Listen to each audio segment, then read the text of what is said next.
श्रीमन नारायण श्रीमन नारायण। आज इस वक्तव्य को निर्गत करने का एक बहुत ही महत्वपूर्ण कारण है। कुछ समय पूर्व हमारे पास किसी महानुभाव ने एक लिंक भेजा जिसमें एक टीवी चैनल पर 5 संपादक बैठे हुए थे और स्वामी रामभद्राचार्य के साथ उनकी चर्चा परिचर्चा हो रही थी। अब स्वामी रामभद्राचार्य के साथ ऐसा है कि लोग उनको बहुत महान मानते हैं, बहुत बड़े शास्त्रज्ञ के रूप में देखते हैं, क्योंकि एक तो नेत्रहीन होने के बाद भी धारा प्रवाह संस्कृत बोलना या संस्कृत श्लोकों का व्याख्यान करना और नित्य निरंतर प्रवचन आदि में, ग्रंथ लेखन आदि में लीन रहना, ये सब बातें समाज को चमत्कृत कर देती हैं। राजनीतिक तो अपना है ही पैठ, लेकिन जो प्रत्युत विषय है यहाँ पर, ऐसे तो हम बहुत से विषयों में बहुत बार उन पर बोल ही चुके हैं और लिखित में भी हमने बहुत बार अपना विरोध व्यक्त किया है। शास्त्र प्रमाण के माध्यम से हमने उनके दुराग्रह को खंडित करने का भी प्रयास किया, किंतु यहाँ जो बात है, किसी संपादक ने पूछा कि वो निराकार ओंकार मूलम तुरीयम का आश्रय लेकर, और साथ ही यह कहा कि राम जी तो साकार हैं, ओंकार तो निराकार है, तो कैसे इसमें आप किसको बड़ा छोटा मानेंगे। तो स्वामी रामभद्राचार्य ने कह दिया कि निराकार ओंकार मूलम तुरीयम, जो ओंकार है वही श्री राम है, और निराकार का अर्थ ये नहीं कि जो आकृति से रहित है, अपितु निराकार का अर्थ है कि जिससे समस्त आकृतियां, समस्त आकार जिससे निकले।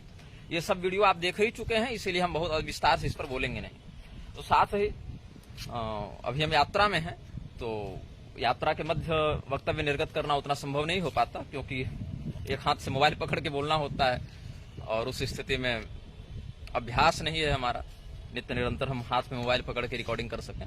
लेकिन जो सारगर्भित बातें हैं, अब क्या है कि जब इत्यादि का अभ्यास है तो 1-8 घंटे तो हाथ में मोबाइल पकड़ ही सकते हैं। अगर मेमोरी खत्म नहीं हुई फोन की तो देखते हैं कब तक चलता है, बैटरी और मेमोरी दोनों की बात है।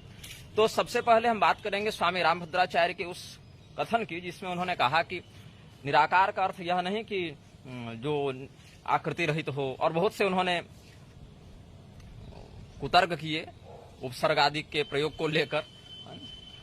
देखिए, प्र, परा, अप, सम, निस, निर इत्यादि जो उपसर्ग हैं, ये सब अनेकार्थ में प्रयुक्त होते हैं। संदर्भ देखना पड़ेगा। जैसे एक ऐसे ही रामपाल ने, है ना, अनुत्तम का दुष्प्रचार करते हुए कहा कि जो उत्तम नहीं है वह अनुत्तम है, और अनुत्तमाम गतिम इत्यादि को लेकर या अनुत्तमम शास्त्रम इत्यादि शब्दों को लेकर उसने बहुत प्रलाप किया था।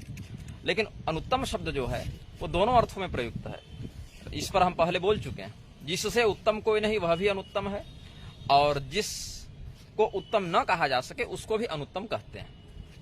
मतलब जो सर्वश्रेष्ठ है वह भी संस्कृत साहित्य में, शास्त्रों में अनुत्तम शब्द से परिलक्षित किया गया है, और जो सर्वश्रेष्ठ नहीं है उसके लिए भी, जो उत्तम नहीं है उसके लिए भी अनुत्तम शब्द आया है। तो पूरा संदर्भ देखकर व्यक्ति को बात करनी चाहिए। जैसे स्वामी रामभद्राचार्य ने जो कहा कि जहां से समस्त आकार निर्गत होते हों वह निराकार है, ये शब्द है तो सही, अर्थ भी एक दृष्टि से सही है, किया जा सकता है ऐसा संसिद्ध, लेकिन वहां उसकी उपयोगिता है कि नहीं यह जरा देखना पड़ेगा। क्योंकि कोई महानुभाव बता रहे थे कि मजाक मजाक में स्वामी विद्याभास्कर जी ने, संभवतः हो सकता है किसी और ने किया हो, लेकिन संभवतः स्वामी विद्याभास्कर जी ने एक विनोद में कहा था कि जहां कुत्ते पढ़ने जाते हैं उसे विश्वविद्यालय कहते हैं, विशिष्टानाम सुनाम विद्यालय है, विश्वविद्यालय है, ऐसे करके कि विशिष्ट प्रजाति के कुत्ते जहां पढ़ने जाते हो वह विश्वविद्यालय है।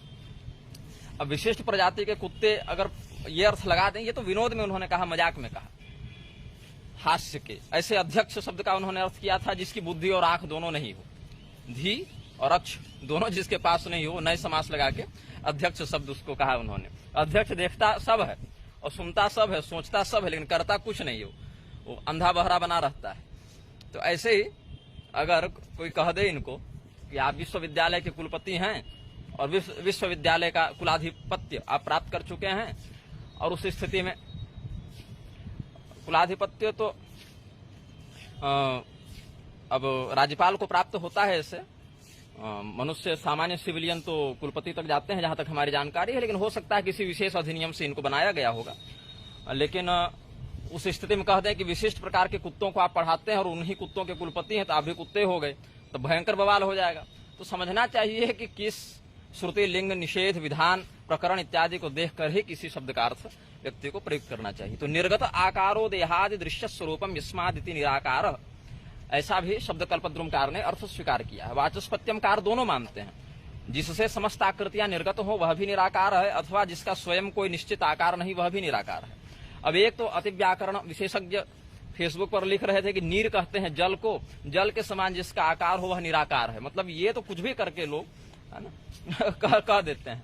जैसे विश्वासघात शब्द में कहते हैं कि जहां विष का वास हो वह विश्वासघात है, तो वो मूर्खतापूर्ण वक्तव्य है। हालांकि मूर्खतापूर्ण वक्तव्य देने में रामभद्राचार्य से कोई नहीं जीत सकता, ये मैं मानता हूं। वो अनुत्तम मूर्खतापूर्ण वक्तव्य देते हैं। अब अनुत्तम का क्या अर्थ है ये तो रामपाल बताएंगे, क्योंकि रामभद्राचार्य और रामपाल दोनों जगत गुरु बने घूमते हैं, और हमको तो लगता है कि व्याकरण एक ही विधान से दोनों पढ़े थे।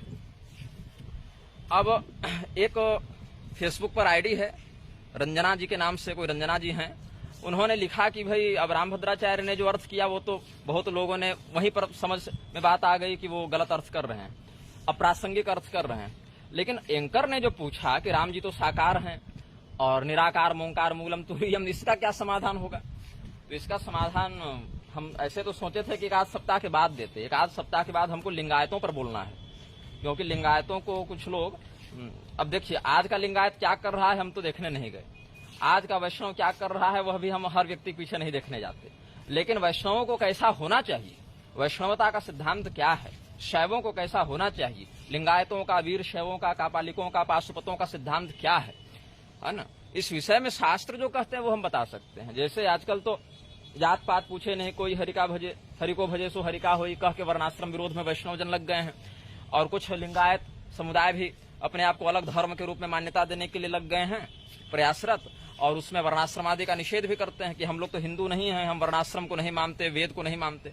लेकिन कौन क्या कर रहा है ये महत्वपूर्ण नहीं है, किसको क्या करना चाहिए ये महत्वपूर्ण है। और शास्त्र ने जिसको जो करने की आज्ञा दी है, जो निर्देश निश्चित किया है, उस पर लिंगायतों के लिए हमारा क्या मत है, या शास्त्र दृष्टि से लिंगायतों का क्या लक्षण है, क्या अधिकारी या क्या अनधिकारित्व तो उनको प्राप्त है, इस पर हम एक सप्ताह के बाद चर्चा करने का विचार कर रहे थे। लेकिन फिर सोचे कि स्वामी रामभद्राचार्य जी को उतना अगर हम प्रतीक्षा करवाएंगे तो हमारे बड़े प्रिय व्यक्ति हैं, बुरा मान जाएंगे, इसीलिए हम सोचे आज ही उनकी सेवा कर दी जाए। अब स्वामी रामभद्राचार्य के साथ क्या है ना, ये बहुत आत्ममुग्धता से ग्रस्त व्यक्ति है। मूर्खता और आत्ममुग्धता दोनों को एक साथ मिलाइएगा तो जिस व्यक्तित्व का जन्म होता है उसको स्वामी रामभद्राचार्य कहते हैं। क्योंकि स्वामी रामभद्राचार्य, अच्छा अभी इनके चेले उठकर आ जाएंगे कि आप हमारे गुरु जी की अवमानना कर रहे हैं, केस कर देंगे, नोटिस भिजवा देंगे, ये कर देंगे, वो कर देंगे, है ना। अब क्या है कि स्वामी रामभद्राचार्य जिस बात को लिख चुके हैं और बोल चुके हैं, अगर उन पर अवमानना का नोटिस जारी करने लगे तो पता नहीं कितने पन्ने बर्बाद हो जाएंगे। क्योंकि स्वामी रामभद्राचार्य ने अपने राघव कृपा भाष्य के विषय में लिखा है, स्वयं क्या लिखते हैं, उन्हीं के इससे बता रहा हूँ, वाणी उन्हीं की शैली में बता रहा हूँ। संयोग से श्वेताश्वतरोपनिषद पर आद्य शंकराचार्य से लेकर वल्लभाचार्य पर्यंत किसी भी पूर्वाचार्य ने कोई भी प्रौढ़ टीका या भाष्य नहीं लिखा। भगवान श्री सीताराम की कृपा एवं वैष्णव महानुभावों के आशीर्वाद से मैंने श्वेताश्वतरोपनिषद पर संस्कृत एवं हिंदी में विशिष्टाद्वैत सिद्धांत के अनुसार श्री राघव कृपा भाष्य का प्रणयन किया है। ये शब्दावली किसकी है? स्वामी रामभद्राचार्य की। अब देखिए क्या है कि ये स्वयं लिखते हैं कि संयोग से श्वेताश्वतरोपनिषद पर आद्य शंकराचार्य से लेकर वल्लभाचार्य पर्यंत किसी भी पूर्वाचार्य ने कोई भी प्रौढ़ टीका या भाष्य नहीं लिखा। मतलब आद्य शंकराचार्य से लेकर वल्लभाचार्य पर्यंत तो सब आ गए ना, क्योंकि स्वामी रामानंदाचार्य जी वो भी तो आद्य शंकराचार्य से वल्लभाचार्य पर्यंत में ही आ जाएंगे। तो आद्य शंकराचार्य जी के भाष्य को स्वामी रामभद्राचार्य प्रौढ़ नहीं मानते। आद्य शंकराचार्य जी के भाष्य को स्वामी रामभद्राचार्य जी ये नहीं मानते कि उन्होंने विशुद्ध अर्थ किया होगा श्रुति का, और वल्लभाचार्य पर्यंत किसी ने भी किया होगा ऐसा वो नहीं मानते। अब देखिए स्वामी रामानंदाचार्य जी वल्लभाचार्य जी से पहले हुए, कालक्रम की दृष्टि से जहां तक हमें ज्ञात है। अब स्वामी रामभद्राचार्य की बात माने तो वल्लभाचार्य जी तक तो किसी ने प्रौढ़ टीका लिखी नहीं थी, तो स्वामी रामानंदाचार्य जी ने भी नहीं लिखी होगी, तब इनको लिखना पड़ा। अब स्वामी रामभद्राचार्य जो हैं वो किस संप्रदाय के जगत गुरु बने घूमते हैं? तो बोले रामानंद संप्रदाय के जगत गुरु बने घूमते हैं। अब रामानंद संप्रदाय में ये तो है नहीं कि दो ही हुए, एक तो स्वामी रामानंदाचार्य जो संप्रदायाचार्य हुए और दूसरे रामभद्राचार्य जो झंडा उठाए घूम रहे हैं। ऐसा तो है नहीं कि यही दोनों हैं केवल। इनसे पहले और इनके बाद और इनसे श्रेष्ठ स्वामी रामभद्राचार्य के अतिरिक्त बहुत से विद्वान रामानंद संप्रदाय में थे, हैं और आगे भी होते रहेंगे। हमारे आपके जन्म से पूर्व स्वामी रामभद्राचार्य और हमारे दोनों के इस जन्म से पूर्व 1929 ईस्वी में अखिल भारतीय रामानंदीय वैष्णव महामंडल ने एक ग्रंथ प्रकाशित करवाया था। ग्रंथ का क्या नाम है? श्रीमद जगतगुरु रामानंदाचार्य कृत आनंद भाष्य। अब आनंद भाष्य उन्होंने प्रस्थानत्रयी पर लिखा है, उपनिषद पर, ब्रह्मसूत्र पर, श्रीमद भगवद गीता पर। ऐसा कौन मानते हैं? स्वयं रामानंद संप्रदाय के लोग। तो स्वामी रामानंदाचार्य जी को आनंद भाष्य का प्रणेता रामानंद संप्रदाय स्वीकार करता है, और आज से नहीं, हमारे और रामभद्राचार्य जी के पैदाइश से पहले से करते आ रहा है।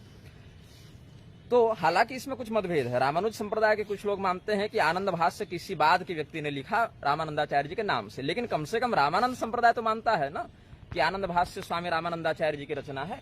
ये कम से कम रामानंद संप्रदाय तो मानता है ये सिद्धांत। अब रामानंद संप्रदाय के जगत गुरु कौन है? रामभद्राचार्य। रामानंद संप्रदाय का जो प्रधान भाष्य है आनंद भाष्य, आनंद भाष्य जो है ब्रह्मसूत्र का, उसके आप देवताधिकरण में देखें तो उत्तर कांड के बहुत से श्लोकों को प्रमाण के रूप में स्वामी रामानंदाचार्य जी ने लिखा है। अब अगर यह मान लें कि स्वामी रामानंदाचार्य जी ने नहीं भी लिखा, किसी परवर्ती व्यक्ति ने लिखा, तो कम से कम हमारे और रामभद्राचार्य के जन्म से पहले लिखा छपा वह विषय तब तो संप्रदाय ने स्वीकार किया और किसी ने उसकी प्रामाणिकता पर प्रश्न चिन्ह भी नहीं लगाया। तो अगर स्वामी रामभद्राचार्य स्वयं को रामानंद संप्रदाय का सदस्य मानते हैं, सदस्य क्या, वो तो माथा पर बैठे हुए हैं रामानंदियों के, तो जगत गुरु अगर वे स्वयं को मानते हैं तो हमको ये बता दीजिए कि आपके अनुसार शिवावतार शंकराचार्य जी से लेकर अग्निदेव के अवतार वल्लभाचार्य जी तक किसी ने यदि प्रौढ़ टीका नहीं लिखी, प्रौढ़ भाष्य नहीं लिखा, तो क्या श्री राम जी के अवतार रामानंदाचार्य जी ने भी नहीं लिखा? क्योंकि उनके मध्य तो वो भी आ जाएंगे। और यदि वो मानते हैं कि स्वामी रामानंदाचार्य जी ने आनंद भाष्य लिखा ही नहीं, तो आपके संप्रदाय में उनके नाम से फर्जी टीका, फर्जी भाष्य कैसे चल रहा है भाई? आप अपने संप्रदाय के अंदर ये प्रक्षिप्तवाद कैसे प्रसरित होते देखना चाहते हैं? तो इसका अर्थ है कि या तो आपका संप्रदाय खुद ही प्रक्षिप्त चल रहा है और आप कुछ नहीं कर पा रहे वहां, या फिर स्वामी रामानंदाचार्य जी अगर आनंद भाष्य के लेखक हैं, ग्रंथकार हैं, भाष्यकार हैं, और उन्होंने उत्तरकांड को माना है प्रामाणिक, वाल्मीकि रामायण के उत्तरकांड को प्रामाणिक माना है, तो आपको भी मानना चाहिए। और आप तो कहते आए हैं आज तक कि वाल्मीकि रामायण का उत्तरकांड पूर्णतः प्रक्षिप्त है, ये आप ही का कथन लिखित और मौखिक रूप से पूरे संसार में फैल रहा है। तो यदि रामभद्राचार्य स्वयं को रामानंद संप्रदाय का व्यक्ति मानते हैं, तो क्या वे यह भी मानते हैं कि रामानंदाचार्य जी ने आनंद भाष्य की रचना की? यदि नहीं मानते हैं ऐसा, तो अपने संप्रदाय में आनंद भाष्य को कब प्रक्षिप्त या फर्जी बोलकर बहिष्कृत करवा रहे हैं?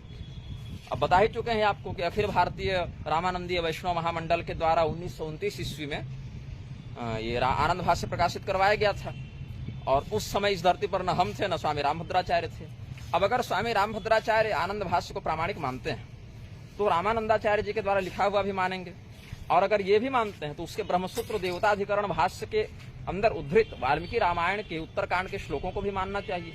अब ये बताएं कि श्लोकों का प्रामाणिक मानते हैं कि प्रक्षिप्त मानते हैं? अगर प्रक्षिप्त मानते हैं तो आप ही के संप्रदायाचार्य स्वामी रामानंदाचार्य जी तो आपकी दृष्टि में अज्ञानी हो गए, तो उनको कहिए कि हमारे संप्रदाय के आचार्य मूर्ख थे, अज्ञानी थे, वो भी आप नहीं कर रहे। और यदि आप यह मानते हैं कि भाष्य तो स्वामी रामानंदाचार्य जी ने लिखा, लेकिन वो उत्तरकांड वाले श्लोक बाद में किसी ने घुसाए, तो भैया आपके संप्रदाय में कैसे ये प्रक्षिप्तवाद घुस गया? आप उस और वो प्रक्षिप्त आपके पैदा होने से, हमारे पैदा होने से पहले रामानंदीय महामंडल ने कैसे छपवा दिया? और छपवाया तो आप ये रामानंदी महामंडल के खिलाफ, उसके विरुद्ध कुछ कीजिए, कानूनी कार्रवाई कीजिए, कम से कम मंच से कई बार बोलिए कि रामानंदी महामंडल ने जो छपवाया है आनंद भाष्य वो प्रक्षिप्त है, अप्रामाणिक है, अशुद्ध है। और यदि आप ये मानते हैं कि वो भाष्य भी सही है, उत्तरकांड के श्लोक भी सही हैं, और हमारे रामानंदाचार्य जी ने जो भाष्य लिखा वो बिल्कुल विशुद्ध है, तो कम से कम आप स्वयं को ही, क्योंकि आप कह चुके हैं कि उत्तरकांड पूर्णतः प्रक्षिप्त है, उसका एक भी श्लोक प्रामाणिक नहीं, तो आपको कम से कम अपने आप को ही अज्ञानी स्वीकार करना चाहिए और असंप्रदायवित स्वीकार करना चाहिए। अब आपने जो लिखा कि आदि शंकराचार्य से लेकर वल्लभाचार्य जी तक किसी ने भी प्रौढ़ भाष्य नहीं लिखा है श्वेताश्वतरोपनिषद पर, तो इसका अर्थ है कि आपके संप्रदाय प्रवर्तकाचार्य जो रामानंदाचार्य जी हैं वो भी इसी श्रेणी में आ जाएंगे। तब तो श्री रामचंद्र जी के अवतार रामानंदाचार्य जी, अग्निदेव के अवतार वल्लभाचार्य जी, स्वयं शिव जी के अवतार शंकराचार्य जी से ज्यादा ज्ञानी आप ही हो गए, ज्यादा प्रौढ़ भाष्यकार आप ही हो गए। और इस स्थिति में तो फिर आपको अपना नया संप्रदाय चलाना चाहिए था ना सरकार। ऐसे अपरिपक्व मति वाले अप्रौढ़ भाष्यकार स्वामी रामानंदाचार्य जी के संप्रदाय में आप कर क्या रहे हैं? तो स्वामी रामानंदाचार्य जी के संप्रदाय में तो आपके जैसे महान व्यक्ति को नहीं रहना चाहिए था। फिर आप निकलिए इधर से, अपना एक नया संप्रदाय खोल लीजिए। जैसे दयानंद सरस्वती ने खोल लिया, विवेकानंद ने खोल लिया, जैसे स्वामीनारायण वाले, इस्कॉन वाले और सदगुरु वाले सब चला ही रहे हैं अपना अपना, आप भी चलाइए, उसी श्रेणी में आ जाइए ना। लेकिन नहीं, आपको बनना है कालनेमी, वेश धारण करना है साधु का और काम करना है राक्षस का। तो अंधे नैव नियमाना यथांधा की जो आप तो स्रोत प्रमाण मानते हैं ना। कई बार तो आप कहते हैं कि मैं पुराणों को प्रमाण ही नहीं मानता, और एक जगह कह रहे हैं कि पुराण वेद का ही उपबृंहण है। दोनों बात स्वयं कहते हैं। मतलब क्या चमड़ी है आपकी, जीभ एकदम ऐसी फिसलती जाती है, ऐसी फिसलती जाती है जैसा कि 16 साल का लड़का जवानी में न फिसले, ऐसी आपकी जवान फिसलती जाती है। और अगर कोई चेला कहे कि हमारे गुरु जी का तुम अपमान कर रहे हो, तुमको कोर्ट में घसीटेंगे, तो भैया तुम्हारा कोर्ट तो जो है सो हम पहले ही बार बार कह चुके हैं कि वो किसकी टोली है, सो हम पहले ही बता चुके हैं। कोर्ट और अदालत और न्यायपालिका ये सब तो बने ही हैं उनके लिए जो पैसा वाले और पावर वाले और नेता वाले हैं। ये अदालतें न्याय थोड़ी करते हैं, निर्णय देती हैं। निर्णय सही भी हो सकता है, गलत भी हो सकता है। और दूसरी बात, तुम्हारे गुरुजी ने जो लिखा कि शंकराचार्य जी कुपथगामी थे, विक्षिप्त हो गए थे, पागल हो गए थे, और बाकी आचार्यों ने अंधे के समान उनका अनुकरण किया, तो आपके जो हैं कथन गुरुजी के, उन्हीं को उठाकर हम भी जब देंगे तब पता चलेगा कि हमने तो एक के खिलाफ बोला, आपके गुरुजी तो सबके खिलाफ बोलकर बैठे हुए हैं। तो ये श्वेताश्वतरोपनिषद वाला प्रकरण उठा कहां से? जब हमने वह वीडियो देखा जिसमें निराकार और साकार वाली बात हो रही थी, तो हमारे मन में एक विचार आया कि आर्य समाजी नतस्य प्रतिमास्ति यस्य नाम महद्यसः वाला जो मंत्र है श्वेताश्वतर का, उसको उठा के बहुत प्रलाप करते रहते हैं। तो जरा हम देख लें कि इस मंत्र पर स्वामी रामभद्राचार्य के क्या विचार हैं, नतस्य प्रतिमास्ति पर। अब नतस्य प्रतिमास्ति पर तो बहुत से आचार्यों ने आर्य समाज का खंडन कर ही दिया है, लेकिन स्वामी रामभद्राचार्य का क्या मत है, क्योंकि अभी तो हमारे लक्ष्य वही है। तो वहां पर हम देख रहे हैं कि 2016 की एक पोस्ट हमें मिली, वो भी जरा मैं निकाल लूं।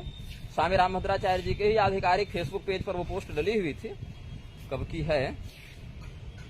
3 तारीख की है 2016 में। महीना कौन सा है जरा देखें। 3 जुलाई 2016 की पोस्ट है, और उसमें लिख रहे हैं कि नतस्य प्रतिमास्ति लोके श्वेताश्वतर 4:19 भगवान की प्रतिमा नहीं है। इस पर कह रहे हैं कि ऐसा नहीं है। अब हालांकि इनको जो भाष्य लिखना था उन्होंने लिख ही दिया अपने मूल, हमने संस्कृत भी बाद में इनका भाष्य मंगवा कर देखा संस्कृत में भी, तो वहां पर तो थोड़ा बहुत ठीक ही अर्थ किए हैं, लेकिन बाद में जाकर वही गड़बड़ कर दिए। वहां क्या कर दिए हैं, अधिक विद्वान बनने के चक्कर में न तस्य को कर दिए हैं नतस्य, मतलब जोड़ दिए। न अलग है निषेधार्थक, और तस्य है ना षष्ठी, तो न तस्य को इन्होंने जोड़ दिया और कर दिया नतस्य। तो नतेन नताभ्याम नतः करने चले और नतस्य कर दिए षष्ठी में ले जाके, तो नतस्य का अर्थ हो गया झुके हुए का। अब झुका हुआ परमात्मा कहाँ झुक गया भाई, किसने झुका दिया परमात्मा को? तो कहते हैं परमात्मा अपने भक्तों के सामने झुक जाता है, अपने भक्तों के सामने विनम्र हो जाता है, और विनम्र की ही पूजा होती है। जो विनम्र न हो उसको तो जला देते हैं ना रावण को, और भगवान झुक जाते हैं तो भगवान की पूजा हो जाती है। कल को रावण झुक जाएगा तो ये उसकी भी पूजा कर देंगे, मतलब आचरण का कोई प्रधानता नहीं। तो रावण जो है वो अकड़ के कारण जलाया जाता है, और श्री रामचंद्र जी की पूजा क्यों होती है? क्योंकि वो झुके हुए हैं। और साथ ही हमारे जो बाल गोपाल हैं या भगवान श्री रामचंद्र जी हैं, अपने बाल रूप में घुटनों के बल में झुक कर चलते हैं, है ना। घुटनों के बल पर जब बालक चलता है तो झुक कर चलता है। तो हमारे भगवान के उसी रूप का वर्णन कर रहे हैं वेद कि नतस्य प्रतिमा अस्ति, कि वह परमात्मा झुका हुआ है और उसकी प्रतिमा है। तो मतलब कुछ का भी कुछ जोड़ दे रहे हैं ये। मतलब जैसे कहें कि आज बाजार बंद रखा गया, एक शब्द है कि आज बाजार बंद रखा गया। स्वामी रामभद्राचार्य ने क्या अर्थ किया कि आज बाजार बंदर खा गया। वहां रखा का र अलग करके बंद के साथ जोड़ देंगे तो बंदर खा गया अर्थ होगा। बंद रखा गया को इन्होंने कर दिया बंदर खा गया। वही हाल यहाँ किए हैं। न तस्य प्रतिमा को कर दिया है इन्होंने नतस्य प्रतिमा। ये तो इनका व्याकरण है। पता नहीं कोई पैशाची व्याकरण अलगे से निकली थी का इनके लिए और रामपाल के लिए। दयानंद सरस्वती, रामपाल और रामभद्राचार्य तीनों एक ही त्रिमुनि लोग जो है ना, जैसे भगवान पाणिनि वो त्रिमुनि में गिना जाता है। कात्यायन, पाणिनि और पतंजलि, ये तीनों आचार्य को त्रिमुनि कहते हैं। ऐसे ये रामपाल, रामभद्राचार्य और दयानंद सरस्वती ये सब ना आधुनिक पैशाची व्याकरण के त्रिमुनि हैं। तो हमने विचार किया कि भाई स्वामी रामभद्राचार्य का क्या इसमें मत है, तो मत तो ऐसा मिला कि हमारा दिमाग घूम गया, हमारी नींद ही उड़ गई। 2 घंटे हम हंसते रहे इधर उधर, और विद्वानों से पूछे कि भाई और कहाँ कहाँ क्या बवंडर किए हैं, तो पता चला कि लिखते हैं कि श्वेताश्वतरोपनिषद पर प्रौढ़ टीका शंकराचार्य जी से लेकर वल्लभाचार्य जी तक किसी ने नहीं की थी, जिसमें इनके गुरु खुद ही आ जाते हैं। अब स्वामी रामानंदाचार्य जी का तो हम पूरा सम्मान करते हैं, उनको जगतगुरु के रूप में मानते भी हैं, क्योंकि अगस्त संहिता में उनका जगतगुरुत्व सिद्ध होता है। साथ ही अपने महावाक्यों के निवृत्ति भाष्य में हमने उनका संस्मरण किया है, मंगलाचरण में उनको प्रणाम किया है। लेकिन अपने गुरु की फजीहत ये स्वयं उड़ाते चलते हैं रामभद्राचार्य। तो प्रौढ़ टीका जब हम पढ़ने लगे तब पता चला कि वहां न तस्य को नतस्य कर दिया गया है। इतनी प्रौढ़ टीका तो सच में न शंकराचार्य लिख सकते हैं, न वल्लभाचार्य लिख सकते हैं, न रामानंदाचार्य लिख सकते हैं। अब हम विषय पर लौटते हैं। जो संपादक है, वो संपादक का तो हम नाम नहीं जानते, वो TV9 भारतवर्ष शायद कोई चैनल था, शायद उसी पर वो कार्यक्रम आ रहा था, और उनके चेलों ने ऐसा प्रसारित किया कि हिंदुओं ये ज्ञान लो, एकदम ऐसा ज्ञान डाउनलोडेड हुआ है टोरेंट से, ताजा ताजा ब्रह्मा के 5वें मुख से, जिसको शिव जी ने काट दिया था, वहीं से ज्ञान प्राप्त हुआ है स्वामी रामभद्राचार्य को। और जबकि इसी मंत्र पर नतस्य प्रतिमा अस्ति यस्य नाम महद्यसः, इसी मंत्र पर स्वामी रामानंदाचार्य जी का आनंद भाष्य भी है ना, नायमात्मा प्रवचने न लभ्यो न मेधया न बहुधा श्रुतेन, ये सब का प्रमाण देते हुए, और यस्यामलं नृप सदस्सु यशोधुनापि गायम त्यघग्न मृषयो दिविगिवेन्द्र पट्टम तंग नाकपाल वसुपाल किरीट जुष्टम पादाम्बुजं रघुपते शरणं प्रपद्ये। तो वहां पर श्रीमद् भागवत का भी संदर्भ देते हुए, अन्यान्य श्रुतियों का भी संदर्भ देते हुए उन्होंने रक्षो वधो जलधिबंधन वस्त्रपूगैः किम तस्य शत्रुहनने कपयः सहायः इत्यादि कह के कहते हैं न तस्य प्रतिमा अस्ति, भगवान की बराबरी किसी से नहीं हो सकती। थोड़ा इस पर बोल ही देते हैं, तब आएंगे निराकार साकार पर। न च कार्य प्रत्यभिसंधि, जो कार्याधिकरण है ब्रह्मसूत्र का, वहां से शंकराचार्य ने भाष्य किया है न तस्य प्रतिमा अस्ति यस्य नाम महद्यसः इति च परस्यैव ब्रह्मणो यशो नामत्व प्रसिद्धे, ये उन्होंने कहा है। भगवान का जो यश है, भगवान की जो कीर्ति है, भगवान का जो कार्य गौरव है, उनकी जो कार्य क्षमता है, उसके बराबर कोई हो नहीं सकता परब्रह्म के समान, है ना, उसकी तुलना किसी से नहीं हो सकती, उसका कोई प्रतिमान नहीं है। ये कहने का भाव है कि भगवान अद्वितीय हैं, भगवान सर्वसमर्थ हैं, भगवान अपने कार्य में किसी और व्यक्ति की अपेक्षा नहीं रखते, ये कहने का अर्थ है। और आप आगे चल कर देखें, इधर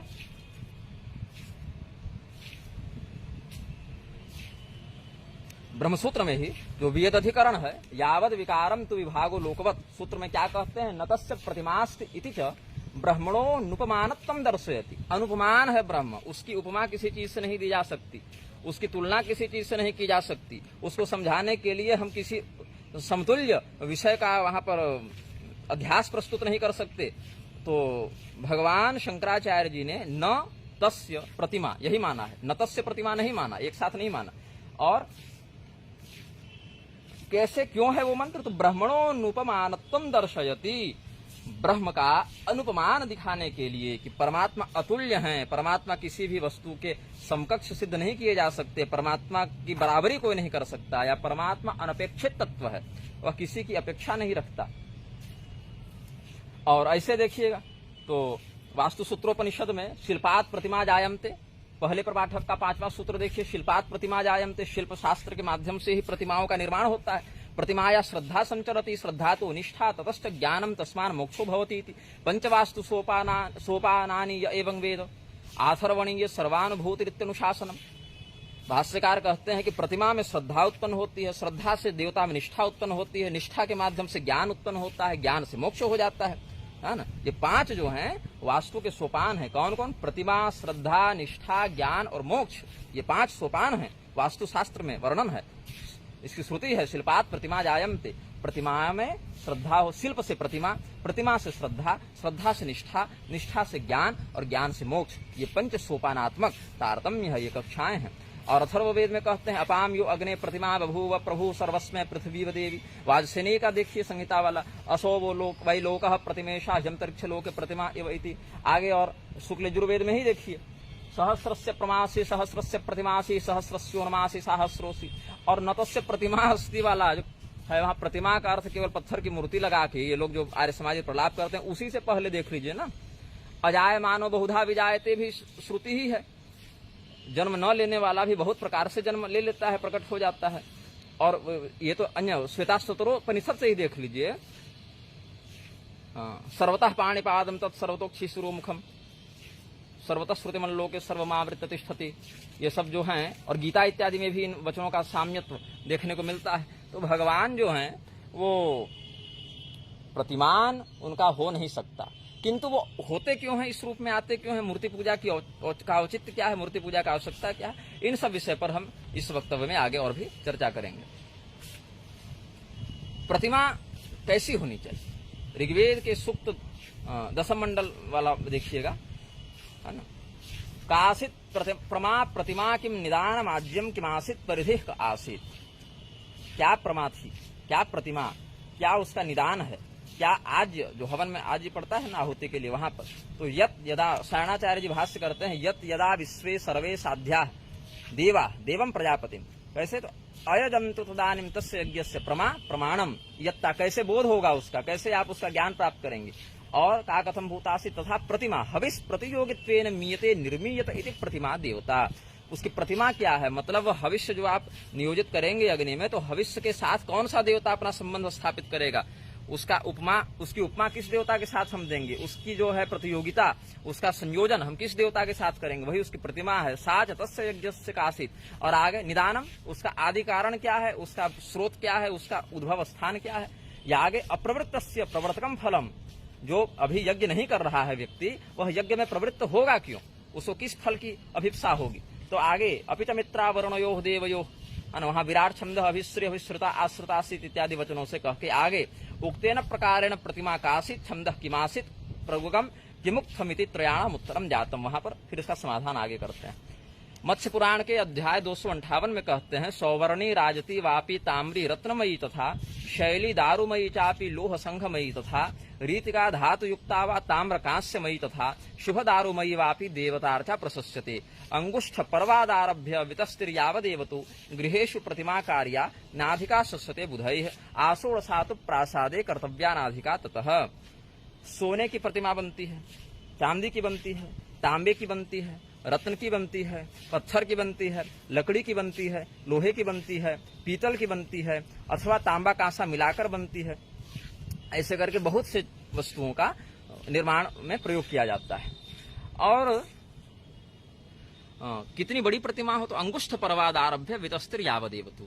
अगर घरेलू है आप, घर में आपको अगर पूजा अर्चना करने के लिए चाहिए तो अंगूठे से प्रारंभ करें, अंगूठे से छोटा न हो, अंगूठे के पोर से छोटा न हो वह देव विग्रह, और बित्ते से बड़ा न हो, एक बित्ते से बड़ा न हो और अंगूठे के पोर से छोटा न हो।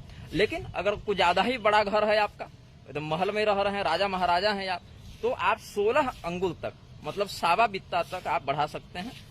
सवा बित्ता थोड़ा अधिक ही होगा, है ना, बित्ता है और उसका 33% और ले लीजिए, तो आप मतलब कि 12 अंगुल में बित्ता हो जाता है, तो 16 अंगुल मान लीजिए आप, 16 अंगुल तक आप कर सकते हैं। अब प्रतिमा 2 प्रकार की होती है। स्कंद पुराण के वासुदेव महात्म्य वैष्णव खंड के अध्याय 26 में कहते हैं, अचलाच चलाचेति द्विविधा प्रतिमा हरे तत्राध्यायाम न कर्तव्यम आवाहन विसर्जनम तदंग देवतानाम च कार्यम नावाहनाद्यपि। कहते हैं कि चला और अचला 2 प्रकार की प्रतिमा होती है। अब अचल प्रतिमा क्या है, मंदिर इत्यादि में आप रख दिए, उसकी विधि पूर्वक आपने प्रतिष्ठा कर दी, प्रतिष्ठा के बाद उसमें नित्य आवाहन और विसर्जन नहीं होगा, केवल पूजन होगा। पूजन होगा समयानुसार, जो ग्रहण में उसका नियम है या विविध उत्सवों में जो नियम है वो सब होगा, लेकिन आवाहन विसर्जन नहीं होगा। उनके जो परिकर हैं, अंग देवता हैं, उनका भी रोज आवाहन विसर्जन नहीं होगा। चला जो प्रतिमा है, चला प्रतिमा में भी है कि अगर उसका बहुत दिन तक पूजन इत्यादि छोड़ देते हैं या बहुत दीर्घकालीन आप प्रवास इत्यादि में रहते हैं, तो उसकी बार बार प्रतिष्ठा करनी पड़ती है। अब